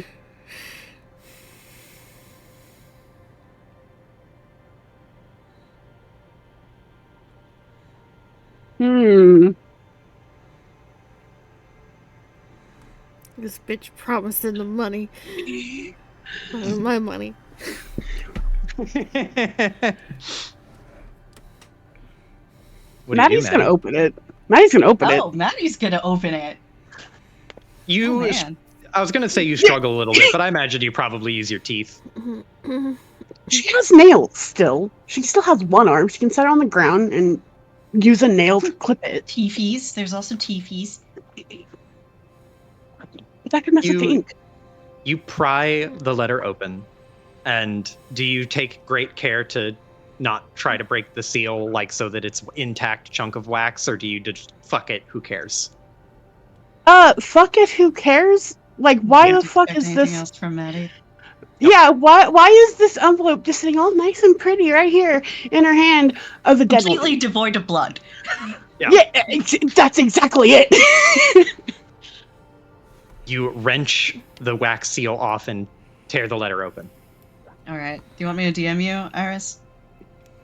Sure. Do you want a link, or do you want me to just paste the text?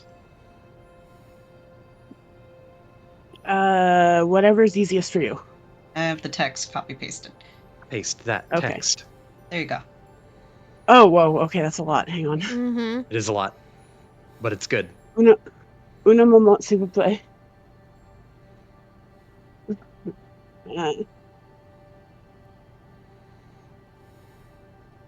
Maddie standing on a hilltop, Reading. Sorry. a letter at 6 a.m. after running for like 24 hours straight. Reading, her least favorite activity. From like a situation that does not call for reading. Like, of all the things to do Yeah. right now, reading is like the least important thing she should be doing. But like, who the fuck, what the fuck, how the fuck? Mhm. Yeah.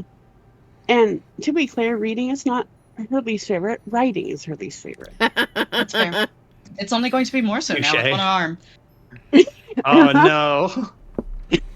Iffy Maddie handshake with their good hands.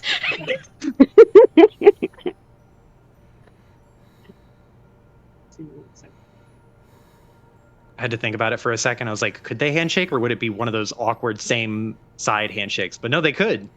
Mm-hmm.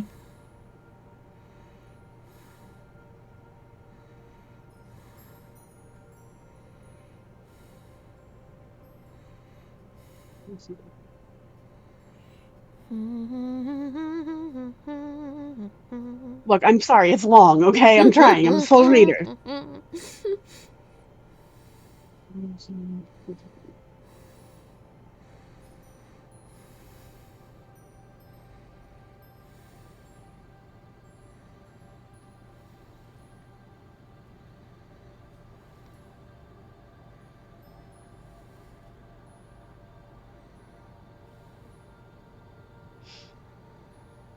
Maddie's about to run full tilt into that city. I have the reaction that I'm expecting is like read the letter and then scream "what the fuck" at the top of her lungs. That's what I'm expecting as well.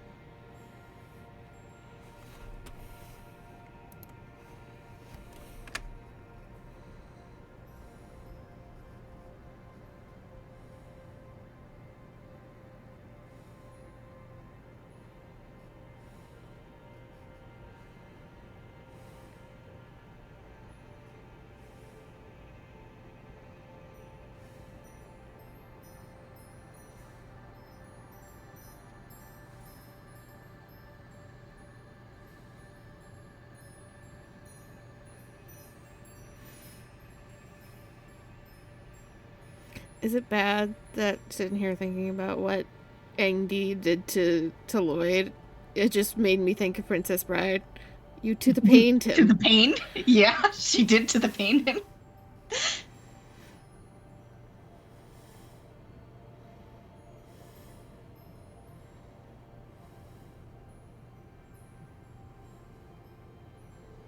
And she was only mostly dead.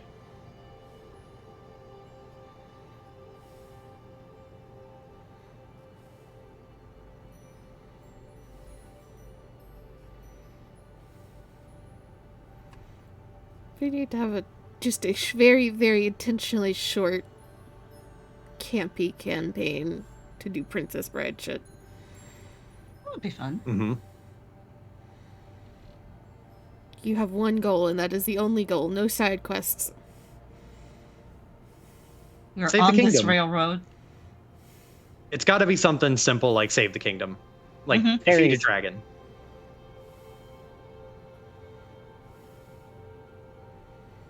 If there is a side quest, it is directly tied to the main quest. Fairies. Fairy godparents.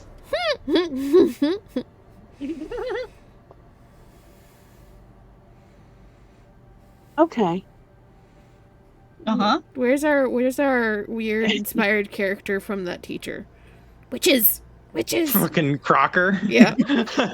Weird Crocker. Oh Yeah. god. Weird Crocker would go pretty hard, actually. It would be our favorite NPC, Joe.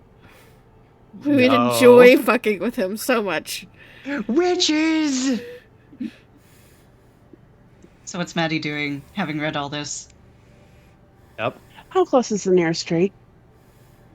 I imagine like probably another 30 or 40 feet away. I think Maddie stands up. The paper's crumpled a bit, not torn or anything like that. She looks down at Ingrid. She looks over to the body, walks over to a tree, and punches it as hard as she can. Nice. You slam your He needs fist to in the tree. break something right now.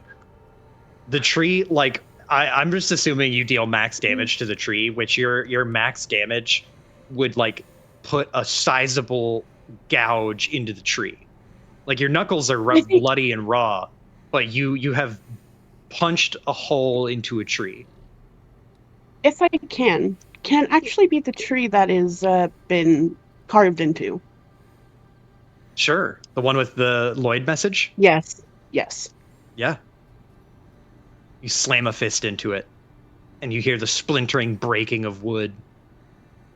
The tree's not falling, but you have damaged it greatly. A gouge that will remain there for years.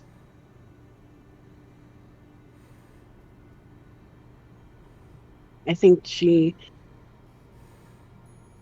looks at her hand and tries to fold the note the best she can without, tearing it and whatnot. Because I assume she dropped it as she walked over with the tree. And God, Maddie does not want to just leave Ingrid here. That's the thing. You can sling her over your shoulder to carry her. I don't think carrying a dead body into a city is a good idea, though. You know what? That's valid. Carry her. You don't have a shovel. She has claws. It would take a while, but you could do it with claws.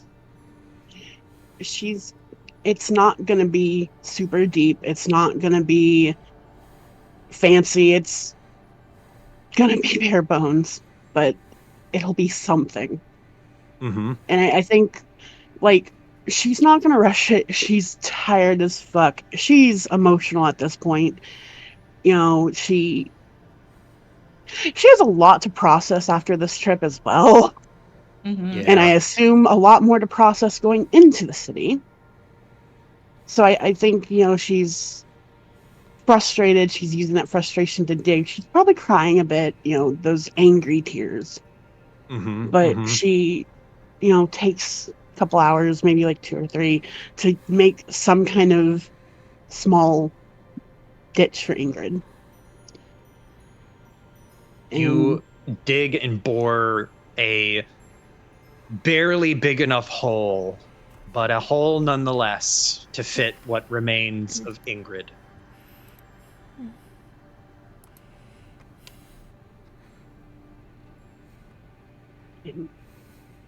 I'm so sorry.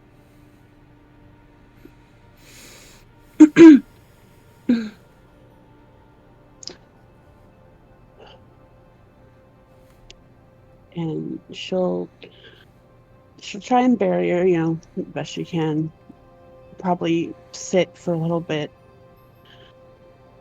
before trying to make her way into the town again. Does Ingrid have a dog tag? Does she have family? Anything that Maddie would know of? Because, take something back to the family kind of thing. Yeah, she does have family. Her parents aren't tear-marked. Then yeah, Maddie will grab whatever equivalent dog tag or items or Yeah, I'll establish. Yeah, there could be hunter tags, like embossed leather that has your name on it, like a dog tag, but easier to manufacture because it's not steel. Yeah, I don't like Maddie doesn't know every hunter, but at least that's one thing that I think, it's brothers in arms type kind of thing, Yeah, What happened to the gun? Um, it's still there. Just discarded, tossed up to the side. I feel like the gun is bloody. It's definitely bloody. I think Maddie will prop that up against like a nearby tree, like where she put this makeshift grave, Prop kind it of up as a at the head marker. of the grave. Yeah.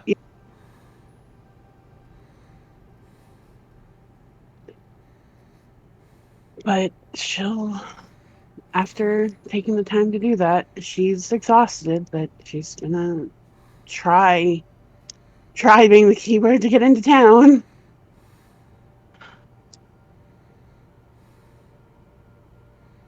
You walk solemnly towards Murcott. You are caked in dirt and sweat and a little bit of blood. Some of it your own, some of it from the ground that you had to dig through, and some of which came out of Ingrid's corpse. Mm. You stink to high hell, but you are closer than you have ever been to your friends, presumably. You walk all the way down through the tent lands, which everyone gives you a wide fucking berth. Good. Nobody wants to talk to you. People avert their gaze when you walk by. Some people plug their nose and leave. It is you are a walking repellent right now Mess. for everybody. That is fine. Yes, walking mess for sure. You walk all the way up to the gate, and as you get closer and closer to the gate, once you're about like 30 feet away, 30 or 40 feet away, the judge who stands watch at the gate, like turns and then looks at you and gives you a look up and down. And you like, he has like basically like a pen and pad or a paper and documentation that he is using to write like who enters the city and what for and collects their due. But he looks at you with like shock and horror. Maddie, roll me a d20, just a flat d20. Okay.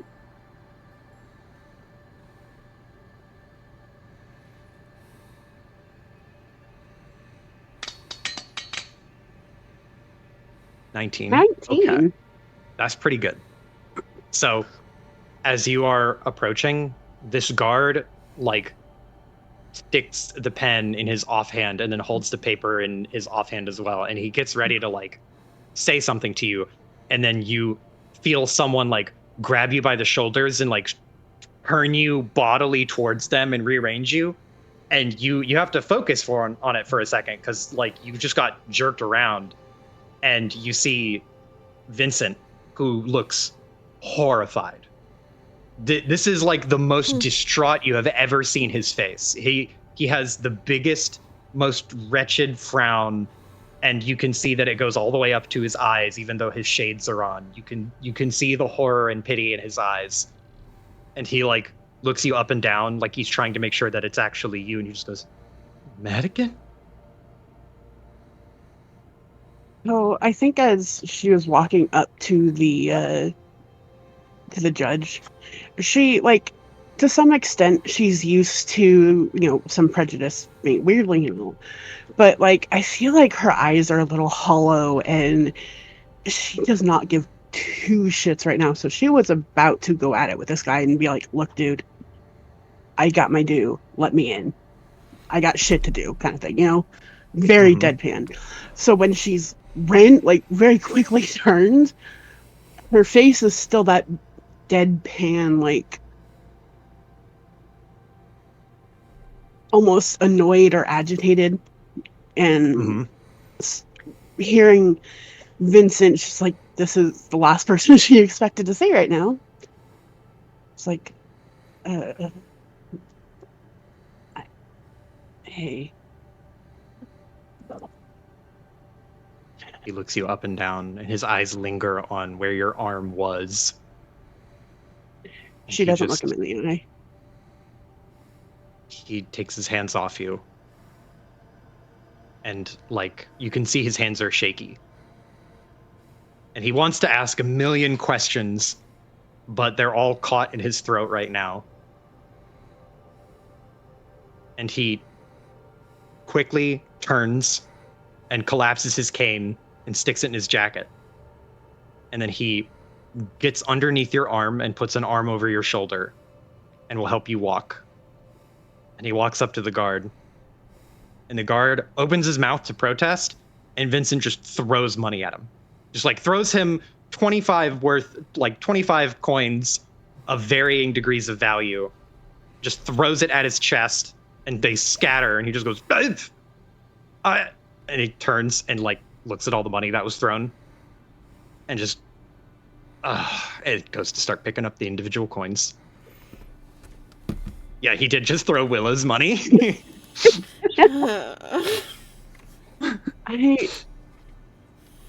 Vincent does that, and she still can't really look him in the eye, but he could probably feel her fist a little clenched on his like shoulder/side, wherever her arm reaches.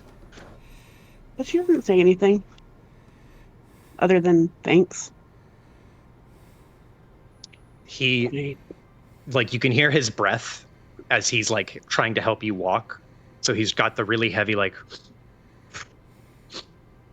as he's exercising, and he doesn't say anything. He just nods his head at the thank you. And you get the distinct feeling like if he talks, he'll break. Like the dam will open and he won't be able to put the lid back on it. So he's just focused right now. This is him like locking in.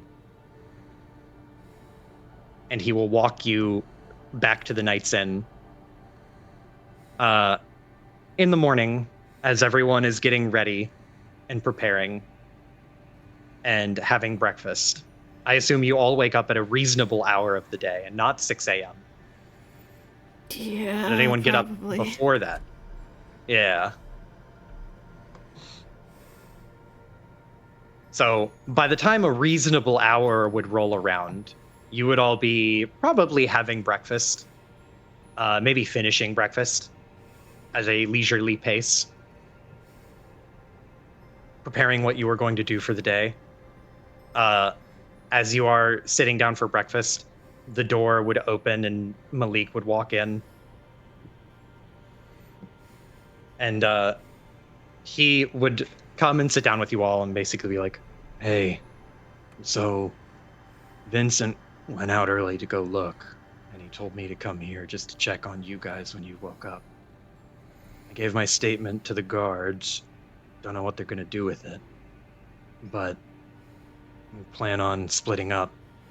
He's going to go look for Hang, and I'm going to go look for the vampire. We still have work to do. I hope that's not an issue. We'll shake her head. No, we can't expect the two of you to break off from what you're doing completely. I do apologize for yesterday. We weren't making much headway, so it's not like we lost a whole lot. We knew this was going to take a while. She nods. I imagine that as he is sitting down, she is as apology, not just for distracting from the job, but also you had to go deal with the cops for way too long. So, you one that enjoys meat, much like Madigan, yes? He blinks for a second and then nods his head very slowly. She'll order an extra plate of, like, just fucking sausage and bacon. Oh, thank you. I am pretty hungry. He puts a hand over his stomach, which isn't growling, but like you imagine he probably hasn't given himself the luxury of eating very, very big meals. Since him and Vincent were basically penniless walking up to the fucking door. Yeah. Take it as a payment in response to you having to deal with the judges. Yeah, I can accept that. And before Malik can finish his sentence, the door like smashes in.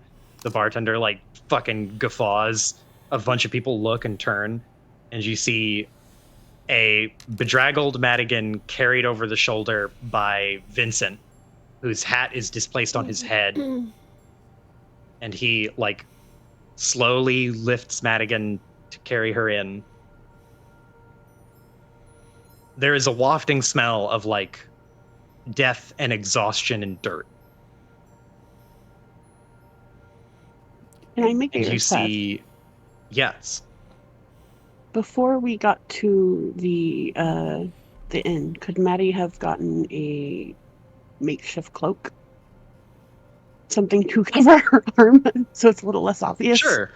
Vincent would probably let her have his cloak. Okay. His coat, sorry. Yeah. He would give her his coat. Okay. So the door bursts in and you see the big mop of red hair that is Madigan, like distinctly Madigan, with the two ears that poke out of it, with Vincent's coat draped over her, and Vincent himself like looking far more like exposed for the fact that he's just wearing like a long shirt with a vest now. It's unusual. Like you don't really usually see him with like just white sleeves, but he's standing there, and as the door kicks in, he stumbles forward and he looks ahead, and he notices you all sitting down. He just goes, "I found Maddie. She's real hurt."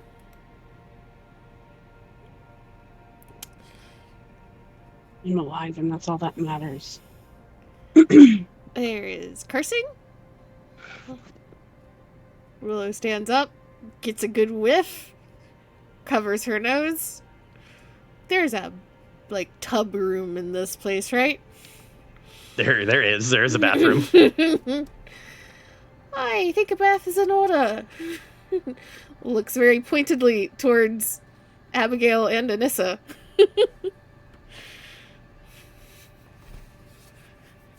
Go get the bath ready.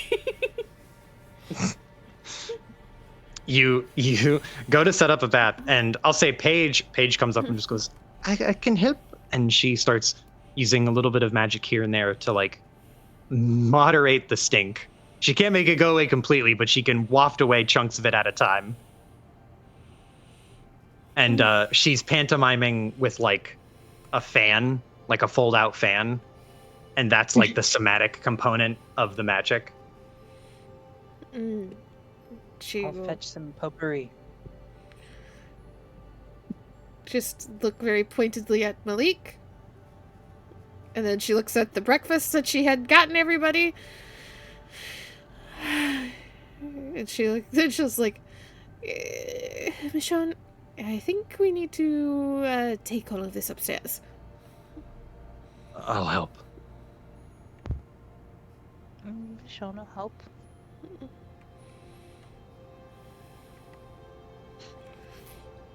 And we're As you- going directly to the tub room because the fox is going in the tub.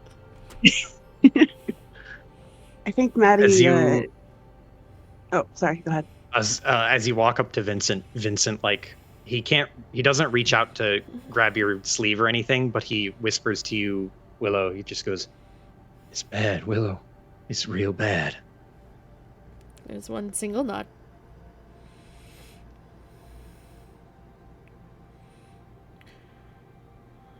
Maddie. Oh, Maddie, I think will stop kind of leaning on Vincent and like kind of straighten herself up a bit. She'll use her good hand to pull his coat over her a bit more. And she's like, I'll head to the tub room now. Yeah, you think you're going in there alone? You are sadly mistaken. But yes, you are going in there.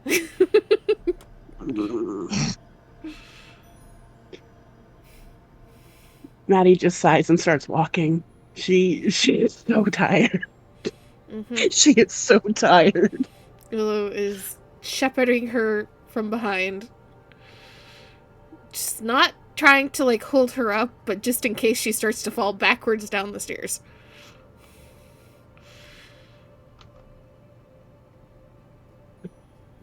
I can walk just fine. I'm just That's tired. why I'm not touching you.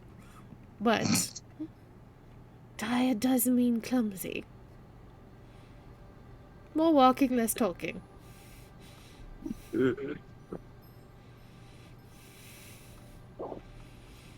Slight grumble, but walks nonetheless. Just think about it as a nice hot bath. I can't believe I'm saying this, but that sounds really nice right now.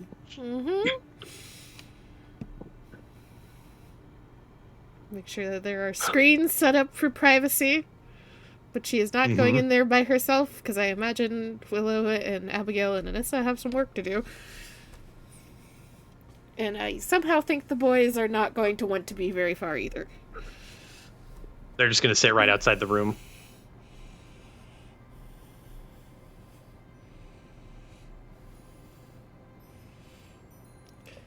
Once there, Maddie will look at the tub and, try to undress, normal. She hasn't really looked at her arm at all. How bad does it look? Mangled. Infection has started to set in. So there is still an arm there, it's just fucked up. No, it's a stump. It's a stump, okay. It's a stump. It's a mangled, potentially infected stump.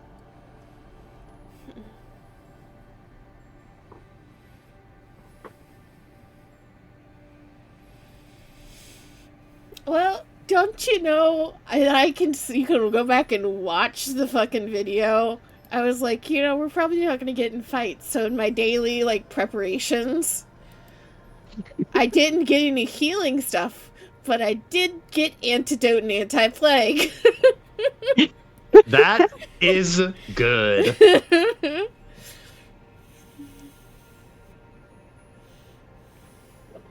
Maddie obviously is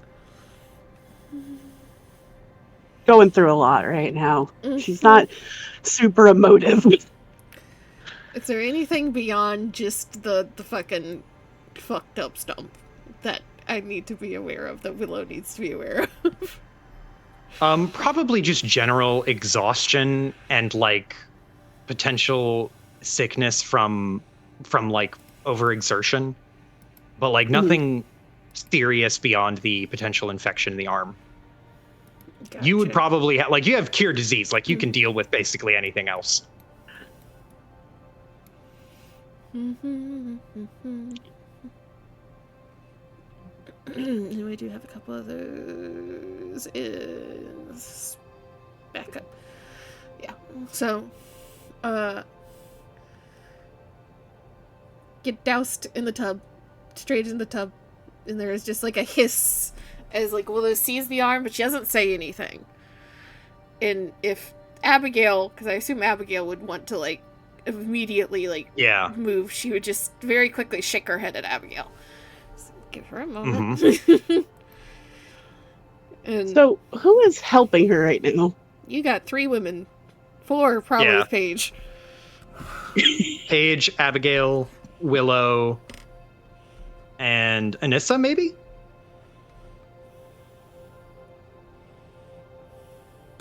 Cody? I mean, yeah.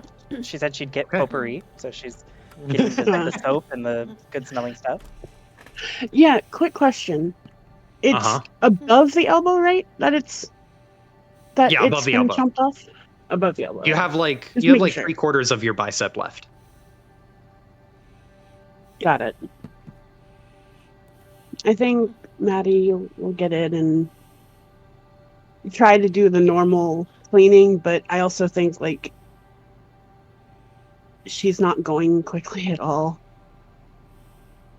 She's somewhat enjoying the water, but her eyes are a little unfocused, a lot on her mind. Mm. We'll give her a minute before she kind of steps a little closer. Let us help, at least this time. Your poor hair needs a lot of work.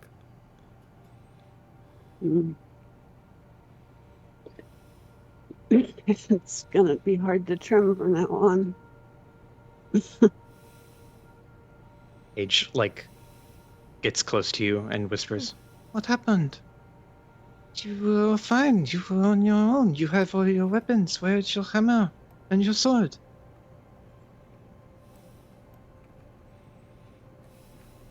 A little hard to carry with one arm.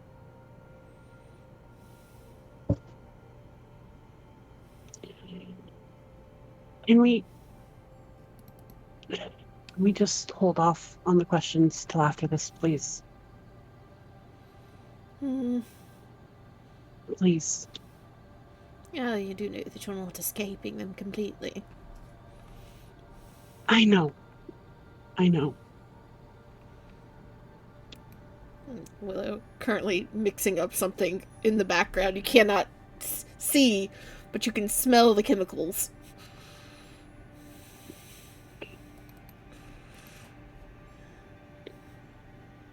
I think Maddie takes a little bit and starts looking around and more trying to be more in the moment rather than in her own head. And she looks at Paige and at Abby and Willow and then blinks at Anissa. How do we do this? How do I do this? There we go. That. Aggie?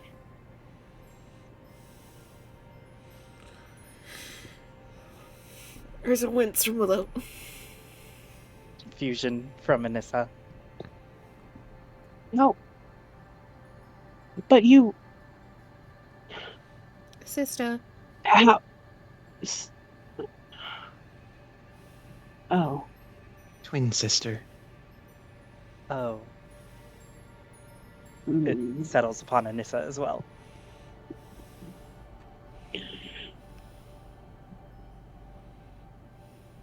Maddie's face, which was starting to brighten up just a little bit, just a teensy tiny bit, falls.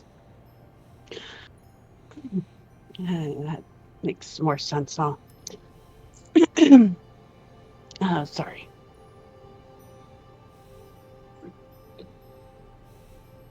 Abigail, picking through your things, finds the only thing that is not swamped in like detritus and dirt and blood, being the letter, which has a teensy bit of dirt on it. She turns it over. Is this for Willow? Yes, it is. Seems like a lot happened here while I was gone, huh? That is probably the understatement of the century. She'll, turn back around, look at Abigail, look at the note, has 2 bottles in her hands. Drink these, you're not going to like them, but they will help. How bad do they smell? I mean, Willow, how bad do you think they smell? I'll leave that up to you. Not nearly as bad as some of the shit she has made. It smells more like the really strong antibiotic than some of the cursed shit she has given Aang in the past. I was just thinking the stuff she gives Aang probably smells like god awful. Yeah. So, Maddie, you've smelled worse, but you know what? Yeah. It ain't flowers and rosebuds, I'll tell you that. I think she'll take both of them, put them side by side in her lips, and just down them both in one big, taking them both down, probably dribbling a little bit, but get it over with. Like, I imagine that the vial, like the flutes of the vials or whatever are in between two hands, like in her 3 Mhm. fingers. Drink it like that. Well, that's one way to do it, I suppose. Actually, to help stave off whatever is turning your injury interesting colors. Now, what did you find here? She looks over to the letter. I will send you the letter. Abigail I'll hands it to pause you. while you read it. Like, she hands it to you and asks, like, did you put out a bounty or something? No, I certainly did not yet. Somebody seems very keen to put it out for me, it seems. I think it's useless at this point, so.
There's long silence as Willow reads, and then her nose scrunches, and then you see her like start again from the top very pointedly.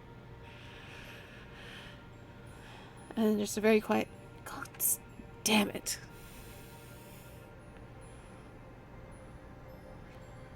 Bad? Very. But she will hand it over to Abigail. Abigail will take it and read it. I don't need to send it to you, Joe. No. So, you mind explaining what happened here?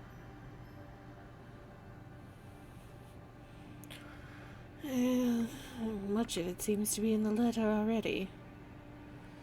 And we'll sit, find a stool, sit beside the tub, and we'll start helping with Maddie's hair. As you've seen, Vincent and Malika here, searching for a vampire. A vampire that we have already run into. Actually, you want me to start after you left, or after we got to the city? Because there's much to tell on both ends.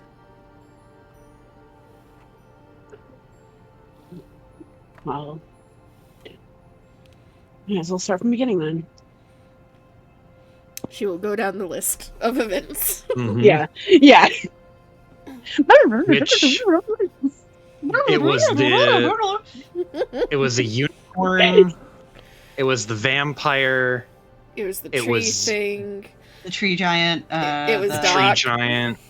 Doc. The demon, It was the Demon Man. Demon Man. Wait, who was Demon Man? Mr. Satan Worshipper. The The the pink The pink and guy. yellow guy. Yeah. Okay. Mm-hmm.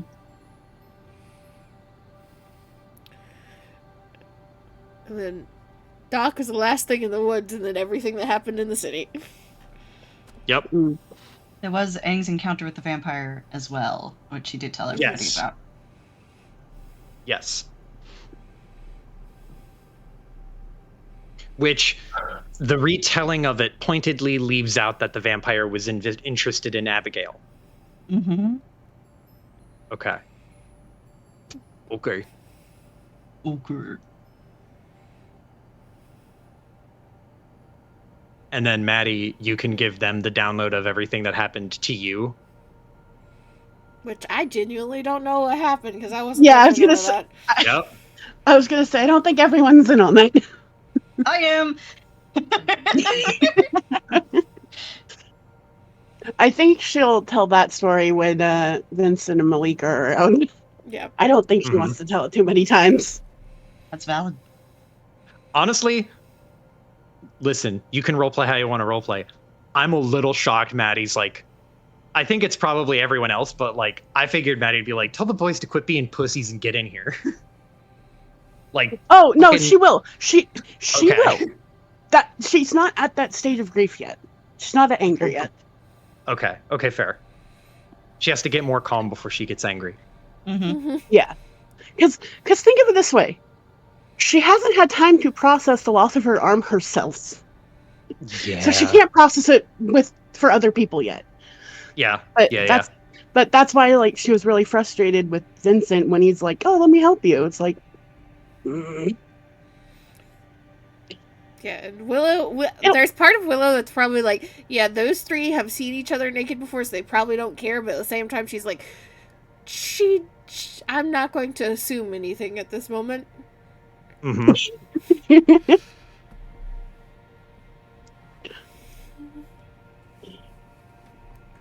But yeah, she'll definitely explain everything. But I think she's more concerned about what happened to the rest of the party though too. I think once Willow like ends her like information download though, she like kind of pauses and I imagine has worked through a decent chunk of Madigan's hair by that point, and will like shift and Yup. look at Maddie like in the eyes. The very end of the story, I think you discovered. What exactly did you see?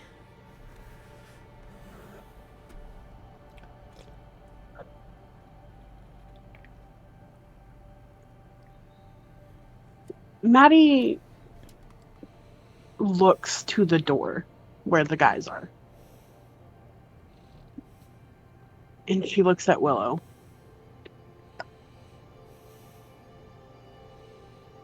There were two dead bodies. One much more mangled than the other. But both of them were brutalized.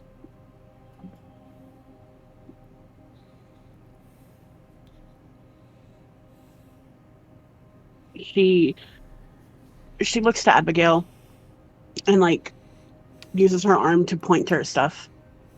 Can you grab that piece of leather over there? Abigail like rockets upward and rushes over to get the piece of leather.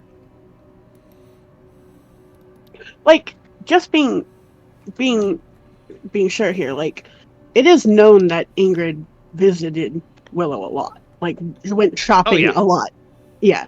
So it's not like Maddie and Willow know each other, but through, They definitely grapevine. both know Ingrid for sure. Yeah, exactly. And Maddie could know that Willow knows Ingrid is what I'm trying to get at. Uh-huh. And she'll take the piece of leather, the little dog tag, and hold it up to Willow.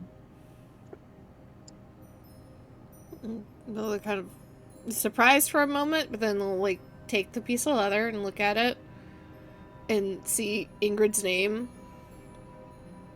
And there's like a beat of silence.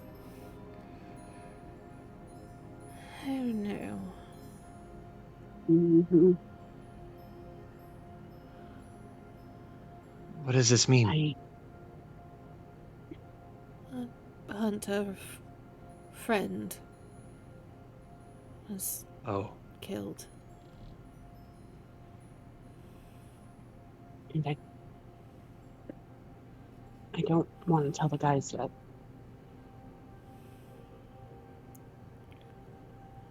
Why not?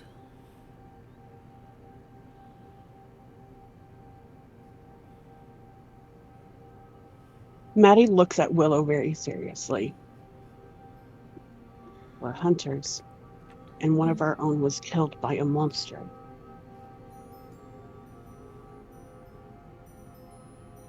I'm sure there was more to it.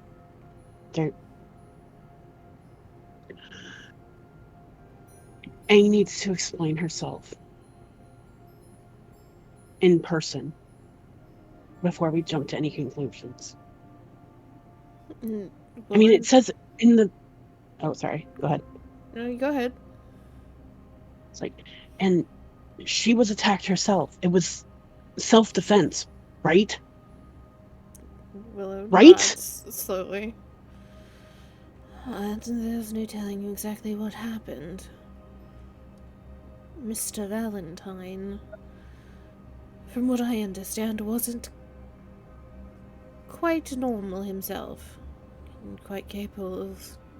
Well, I told you the state of his basement. Nod. There's no telling who did what within that.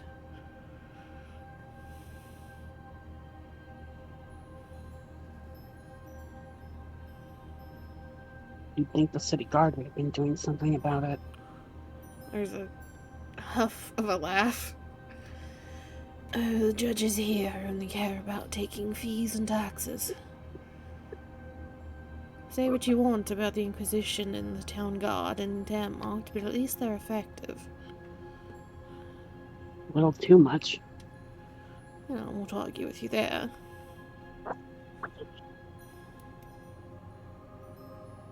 But at least we don't have... She just, gestures vaguely. Incompetence? That's one word for it.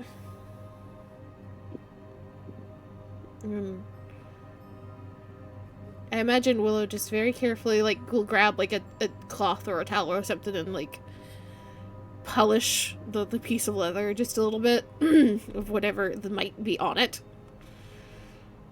And we'll hand it back to Abigail.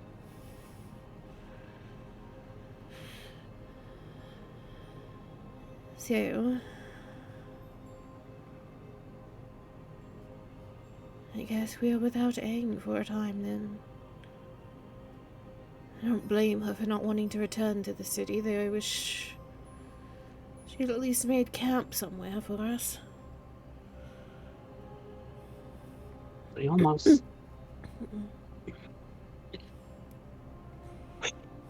If I had more... If I had just known what was going on, I probably could have found her. I came across her scent while heading back into town. Willow just kind of frowns and then shakes her head. With all due respect, Madigan, the shape you're in, I don't think you could have caught her. Not if she was running. Maddie opens her mouth and a slight bit of indignation kind of comes over her face, but she closes her mouth and bites her lower lip in annoyance.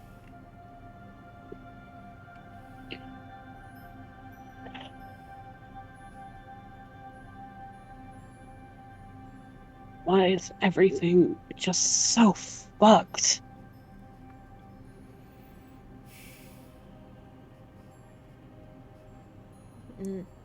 Well, there's almost a bitter laugh, and she nods. Well, I guess the bright part is you managed to get here in mostly one piece. Angarad is still alive. And hopefully not running in the direction of her mother. Pauses and kind of looks towards Maddie for confirmation. She's the one that caught the scent. Yeah, I mean, she was heading north, right? Different direction. No, she was heading west. West. West. So away Okay, so from. yeah, opposite. Mhm. Yeah, Yeah. okay. Didn't seem like she was heading this way. Well, she'll not be snatched up that way then.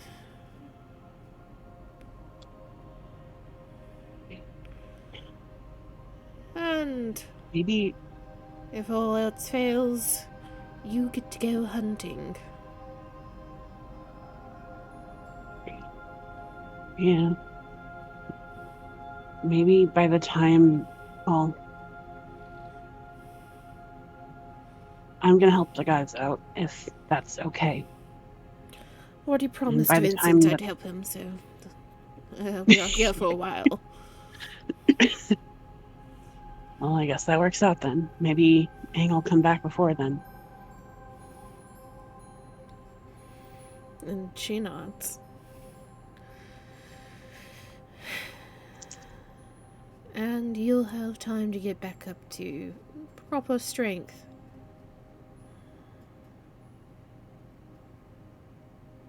Perhaps. And I think for the first time she'll shift around to the side that has the injured arm. And without asking, we'll just say, like, grab the upper, like, right under the armpit and move it. And start examining it. If you are willing, maybe something can be done with this. What do you mean? Like, Maddie is extremely confused. Like, what? Yeah, well, I assume you don't want just a stump.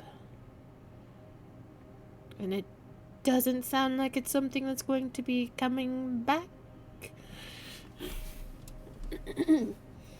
Shakes head.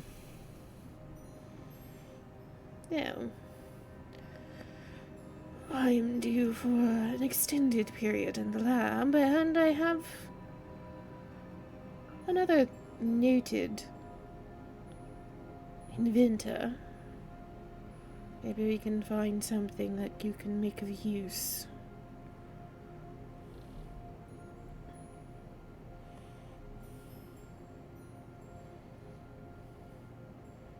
Yeah, maybe. Thanks.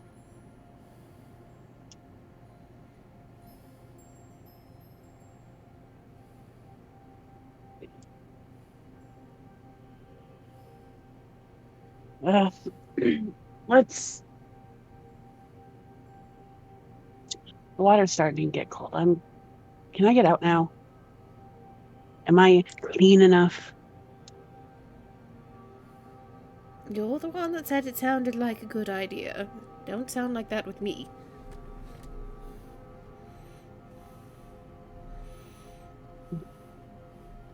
She'll get up. Abigail will gasp and then grab a towel and throw it at her. What? Have you not seen a naked body before? It's polite to cover yourself. We're all ladies here. And even then, we're all people. Anissa smiles. Your sense of modesty will treat you well. Abigail like makes a face, and you're not sure if she feels like assured by that comment or frustrated by that comment, but she's stewing right now in her embarrassment. Come along, I will find some extra food. I'm sure there's something left over from breakfast. You and Malik, I think, need some extra protein. Not sure what to do for Vincent.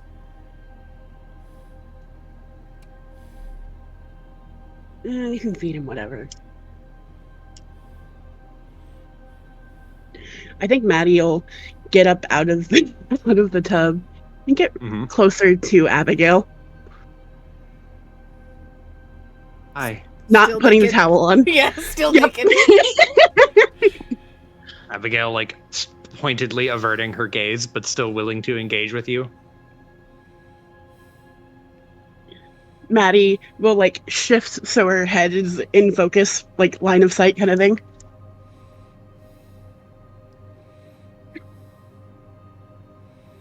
Can I help you? So, are you liking? She like holds up a hand to the halfway point of her eye, and she will just kind of mumble, just like, I like the convent. It seems it's a really unlucky town, though. Weird stuff keeps happening to people.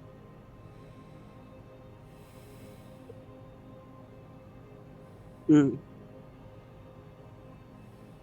So it's not quite all cracked up, but not quite all what you cracked it up to be. She nods. I'm wondering if I should stay here. I like being with you all. I feel safer with you all.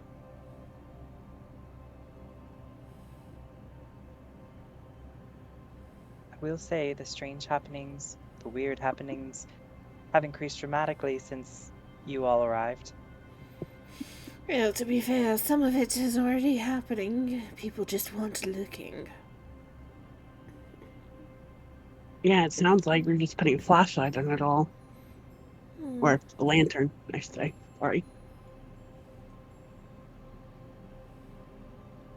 There is the doctor, question mark. But I wasn't referring just to that. What are you talking about then? Well, the situation last night. Willow just sighs. There's more specific things with Hylas and Michonne, but they're slightly more personal in the matter. Wonderful.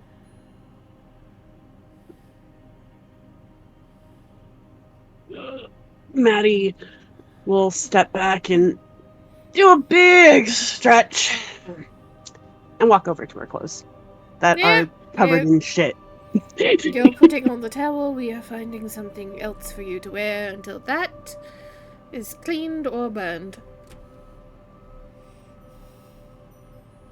Abigail has just covered her eyes.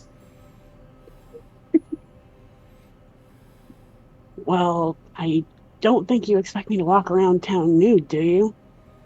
What am I supposed to wear? Again, towel to the bedrooms. I will find something for you to wear, or I will order something for you to wear.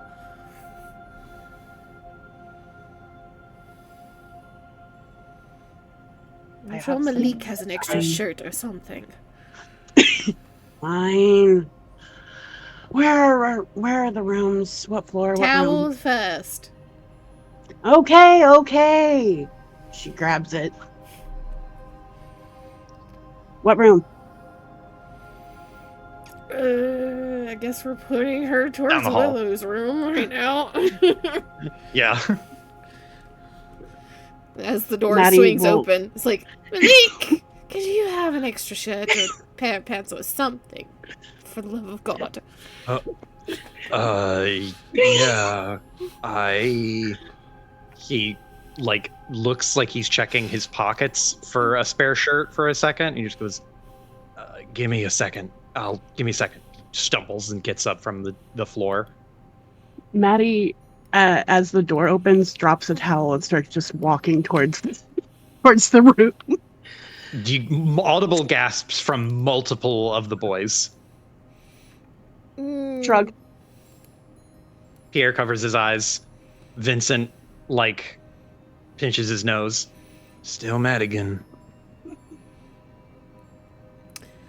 You bet. Okay, if we're doing that, then is there anybody not in our little party that is in this hallway currently?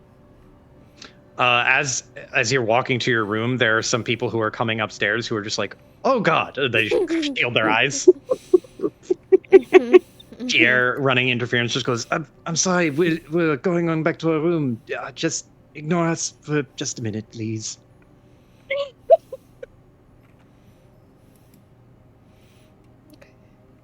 I will use an extra spell here, simply because it amuses me.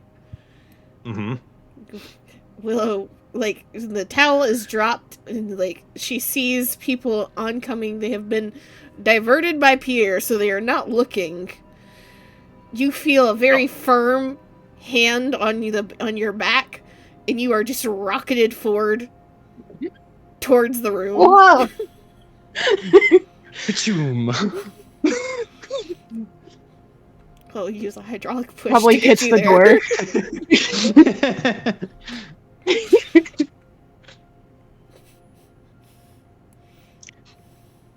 You're gonna have to do that again sometime. Get inside. Maddie will do so.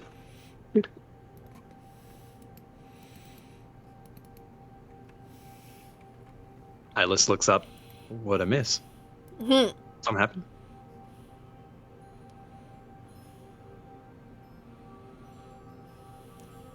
Everyone files into the room. Or not everyone, but the women and Malik will file in. Malik with a shirt and trousers. Willow, you are smart enough to know it is his only extra pair of shirt and trousers. Yeah. And he wore them yesterday. It's only until she can get Maddie other clothes, so that she's Gotcha. not naked. Maddie could probably make a dress out of the shirt. Let's be real here. Yes. Yeah, Maddie Just being literally- short and small. Exactly. She makes a Can dress and then confirm. wraps. Just wrap a belt or something around the halfway point. There you go. GG. Mm-hmm. Huh. She will take very quick stock of Maddie, and then we'll just flag down some, like, poor tired, like, maid for this fucking inn. Say, can you pass this along to the nearest clothing shop? Like, the measurements of Maddie. Just say we need 2 or 3 outfits. We don't care what it looks like. Just as quickly as they can. Thank you. Extra couple of gold. Who are you telling this to? Some poor maid. some yeah. Some worker. Yeah, okay. They're just like confused, just like, well, okay. And they turn around and happily skip down the hallway, just like, okay, I just got handed a fat stack of cash to go buy fucking clothes, I guess. Sure. Everybody locked into the room until clothes have come. And also, in order to the tavern below for extra food to be brought to this room. So we can finish breakfast, and the 3 hunters can get more food. I don't know what Vincent needs. Blood. He can eat. It's not as filling he as can eat blood. normal food. Yeah. Yeah, because he's still half human, so he can eat normal food. But once the door is shut and Madigan is clothed enough, Vincent and Malik will step forward and they will give Maddie a hug.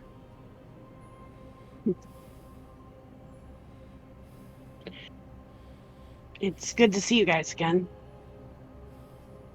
We should have never let you go alone. To be fair, she Malik. was in one piece until after she left us. Malik just he frowns. Making us look bad. It's fine. Don't worry about it. It's just an arm. Their eyebrows go up. I still have another one. And she will do a quick jab at both Vincent and Malik in the shoulder. You jab them both, and then Vincent, like, kind of morbidly laughs and just goes, "It's still Madigan." And don't forget it.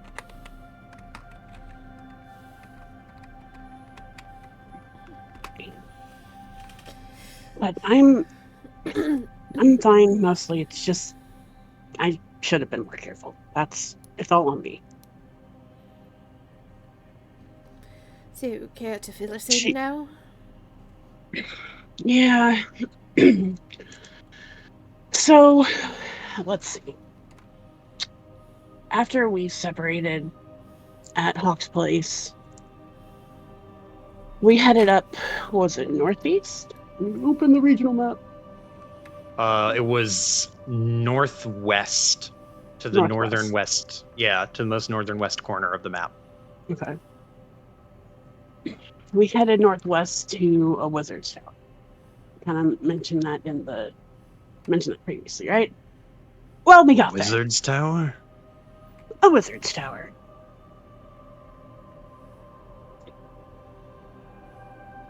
You guys remember Electra, right? Hey, nod. Yeah, she stole the Red King. Hawk's sword? She just took off with it? Nod, nod. So we went to the wizard's tower to try and... To be honest, I kind of forget why we went there in particular, but it worked out, so... But, yeah, we got there, and we found a way to track Electra. Apparently they're heading up to Starwick.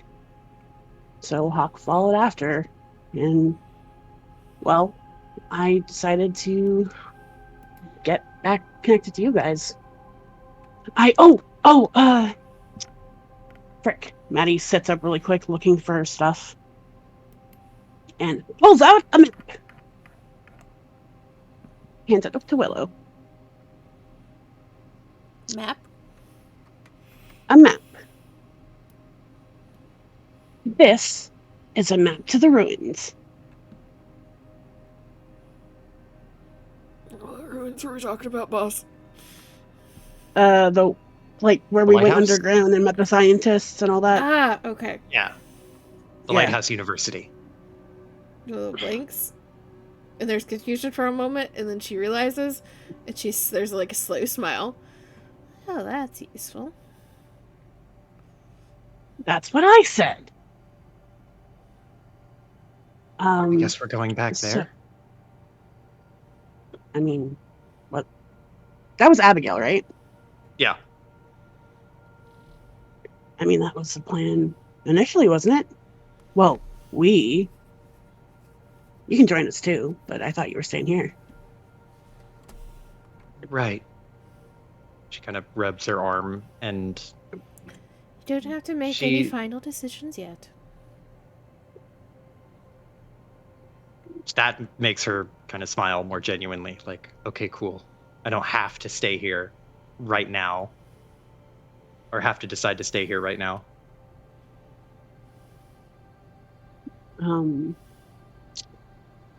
I get that, though. I had to make a couple deals. Deals with what, exactly? The wizard, he wanted some magical stuff, or, like, not magical, but, like, secret stuff, or stuff he doesn't have. Which, by the way, I think you would like him. You did meet him in a vision. Mm-hmm. Yeah. Willow just kind of like smiles slightly. Oh, he's very well aware that I have many questions for him. I met him briefly when you sent your message ahead. Yeah, that also cost a favor.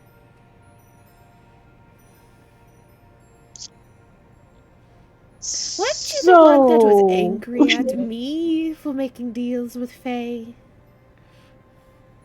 Hey, Faye and wizards are different. There's like just a very like slow blink, and then a very pointed look at the arm.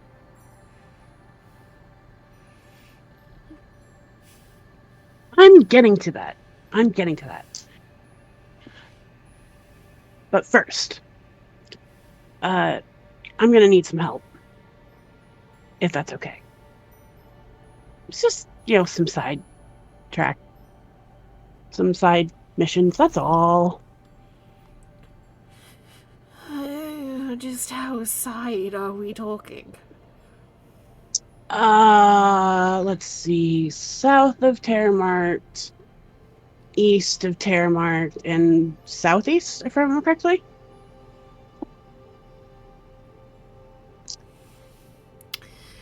You see her lips kind of thin for a moment as she goes through like the map in her head. To No, west. Sorry, west, southwest, south, and west. I believe it was. My bad. so all the way back to Termark, across the mountains and into the other sections of forest. I mean, we'll get there eventually. He didn't give me a time limit or anything. One place I am not too keen to go visit, to be completely honest, but she looks annoyed and just a teeny spark of scared in her eyes. Just a teeny.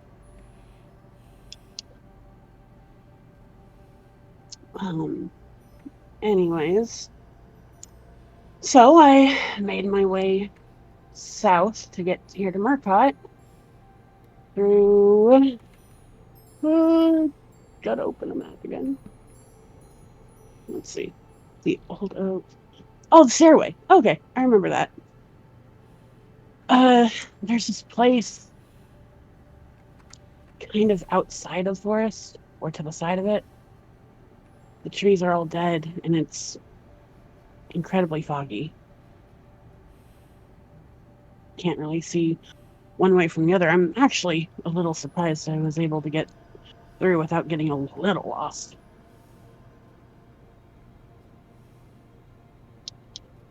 But I came across something. I tried to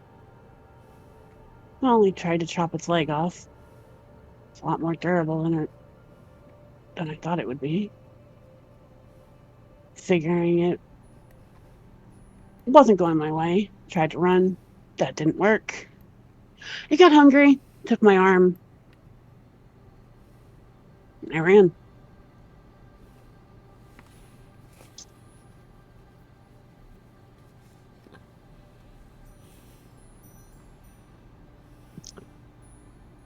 Took a couple days, but I had to leave some stuff too because I couldn't really carry it all. Then I encountered that, pointing towards the letter that I assume Willow has. Mm-hmm. And now I'm here.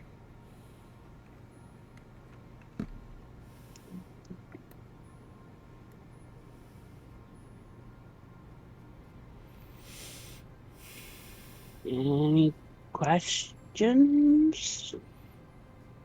More that you have patience for. Oh, lovely. I imagine by that point, food has arrived. So she will pay questions with food. Giant stack of whatever was left in the kitchen in front of both Malik and Maddie.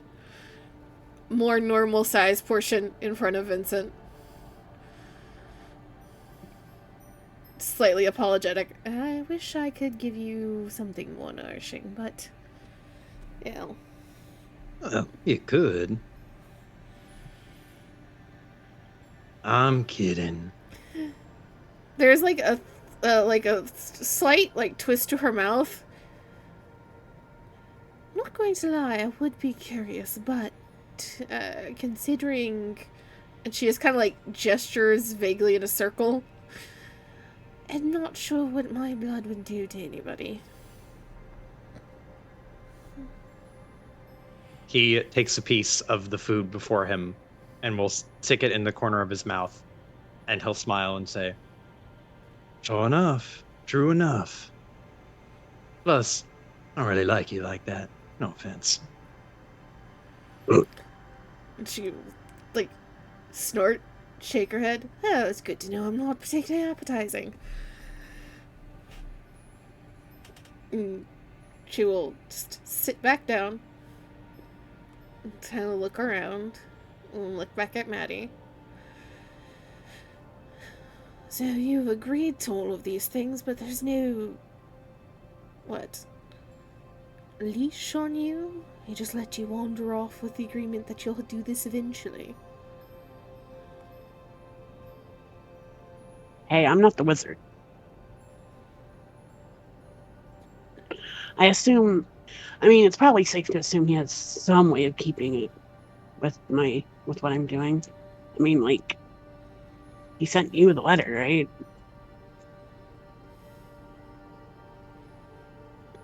Willow nods. Fair enough. Hopefully he won't be too impatient. And she'll kind of look towards Vincent and Malik. I do believe we owe these two quite a bit of work in this city.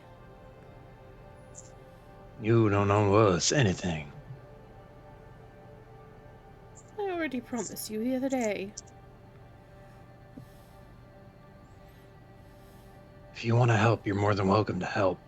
But you don't have to. This was our job. We were planning on doing it, just the two of us, no matter how long it took. It sounded like Ingrid was heading towards you anyway. Maddie looks very hard at Willow. Willow just smiles and shakes her head. Just a little intuition.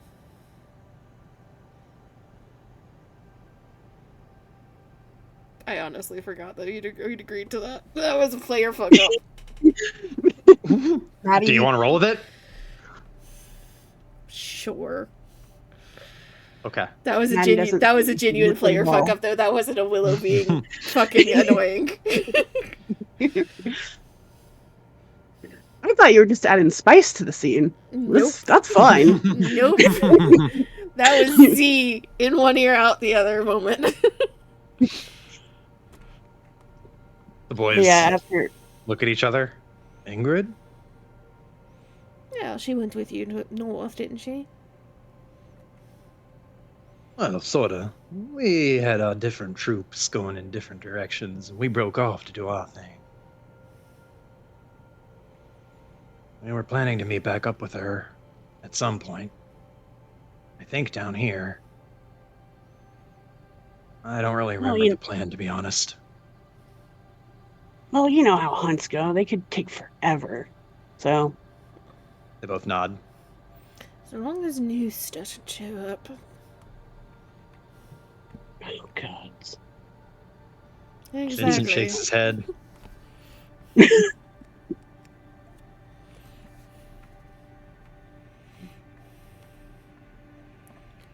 But if we do owe you both a little bit of help with distracting you for the past few days, and she looks over to Michonne.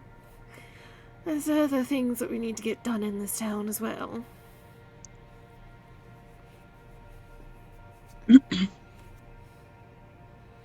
So, you guys were hunting a vampire, right? A very They both old nod. one. An old one who's got a whole mess of stuff going on in a little cave up north.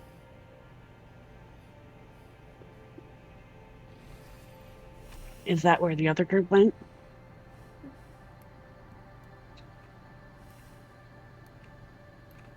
The other hunters is what she's referring to. I'm trying to remember. I don't think so. You didn't say jack shit about a cave before this, my friend. Yeah, the cave where they found all of the undead. Yeah, he did. Oh, okay, Yeah, okay. Like, Yeah, yeah, everybody went there, and then from what I remember, they left and kind of split into different groups. Oh, okay. Yeah, My bad, Searching my bad. for things. I retract my statement. My bad. No, you're good. So if I remember correctly, they broke off and went separate directions to chase after where they think the vampire went. One group went north and one group went south. Uh-huh. Yeah. So Vincent like thinks about it and just goes, "Well, we went through that cave together, and then, well, our group went north and we were heading south, and we were supposed to meet up together down here, And we but." can. He shrugs. Ain't here. But we can assume that the vampire is here, or at least was, given our interaction on the road. That does make me feel like we're on the right track. Just makes it a little bit harder by the fact there is a weirdling serial killer in town. Makes it hard to decipher what might be because of the vampire and what might have been because of Valentine. I'm glad you brought Oh, you that guys- up. Oh, go ahead. I'm a little worried about you guys helping us out after what happened last time. Well, we'll be much more careful this time. I mean, they don't have to help you. I'm here. She raises her hand. Vincent like exhales, and Malik puts a hand over his face, and he just goes, "Still mad again." Yeah, you can't deny that at the very least, her nose might get you farther than anything else. They both You guys like weren't the snap best at up. that, huh? Their heads like snap up, and then they look at each other, and then they look back to Matt again, and then they both kind of exasperatedly sigh again. They're just like, "Ah, when you're right, you're right. You have a better nose than either of us do." Insert the Maddie grin that is currently her profile picture. Mhm.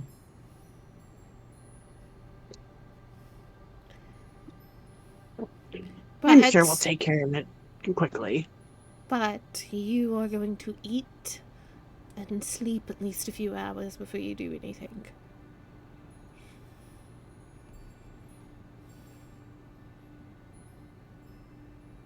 Yeah, that's fair.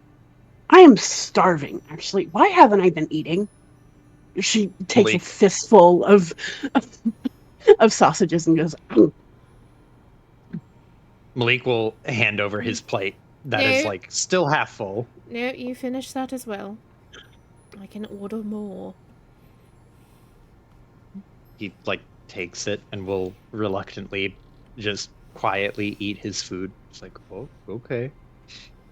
As you go to order more food, the door opens, the maid comes back. She has a whole array of clothes and your change. And behind her, a different worker has a whole bunch more food. And you, after the exchange, they both head on their way. She Again, makes like sure a to tip quick, both like- of them. Okay, good tip. They both, again, like happily are like, "Yeah, please. If you need anything else, just call." And as they leave, Vincent kind of scratches his chin a little guiltily and just goes, "Speaking of money, I may have used up the last little bit you gave me. Trying to get Madigan through the entrance." Willow just like sighs, and you see her like her gaze kind of go distant, and she starts doing mental calculations. I am going to need to stop by the shop.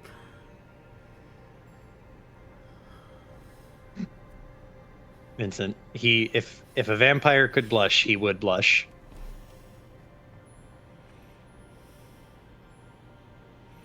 She's not annoyed. She's not upset.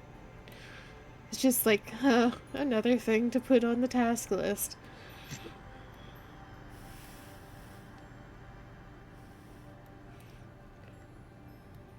Well,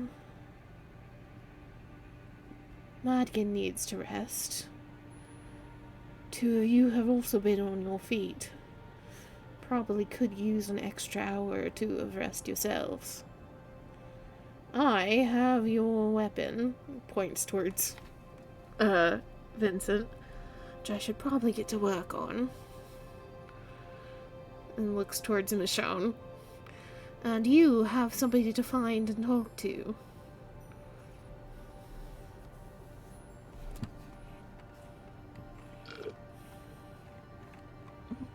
Pierre takes a step forward and just goes, I think this would be a good day to take as a rest. Yes? A day off? Maybe?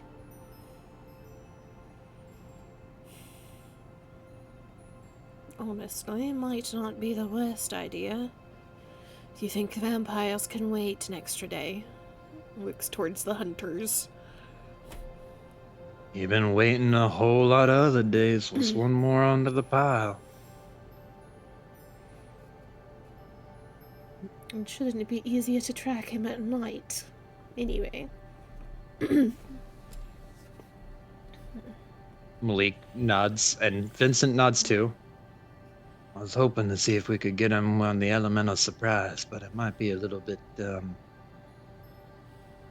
it might be wishful thinking.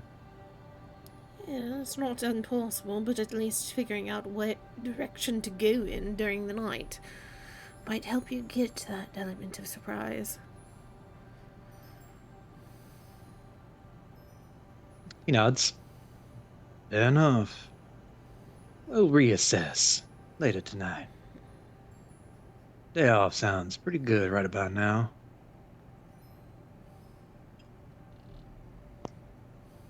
I could use like a week's worth of sleep.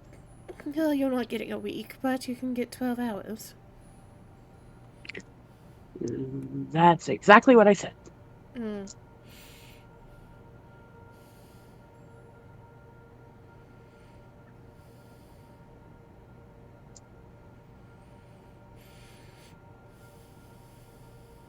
Just make sure you guys let me know before you head out. Yeah, we won't sneak out under your nose. I don't think we could if we wanted to. And this is why I love you guys. We're glad you're back. Glad to be back. Vincent will, give you one good pat on the shoulder and then mess up your hair, which there's large swaths of hair that had to be removed because they were just too knotted and mangled, like pulling a bird's nest out of your hair. But he's your hair still looks noticeably Madigan shaped. It's just fluffier in some areas than others. She has been de-shed. Yeah.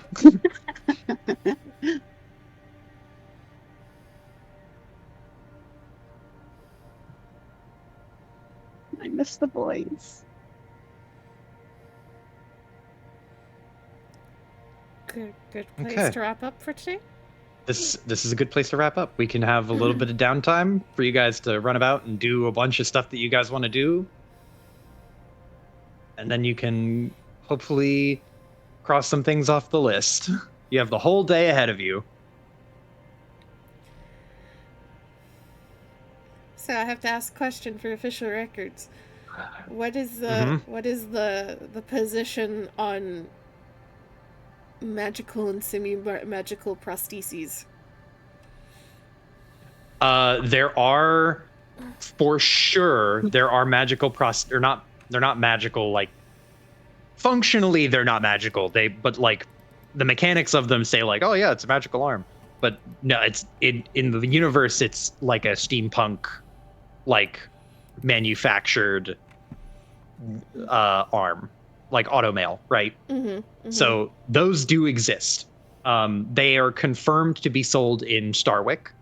You could try to make a roughshod version here with Tesla, but you can for sure buy them in Starwick, and they come with additions on them, like separate power supplies and other things. Like you can buy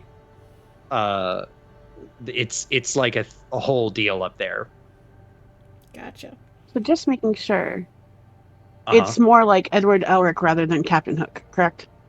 Correct. It's more Edward. Yeah. Okay. I'm not gonna. Okay. I'm not like Okay. period accurate would be like a hook hand, but like I'm not Yeah. gonna. I would never do that to you because Let's that's just that replace is it not with a cool. hammer. Yeah. Honestly, I was about to say, like, if you said no to the magical prostheses, it's like, well, I'm gonna make her a like strap-on like sword, okay? Oh, actually, so I was talking to a friend I was talking to the artist who did Maddie's artwork, Mhm. and I'm like, hey, buddy, our gal lost an arm.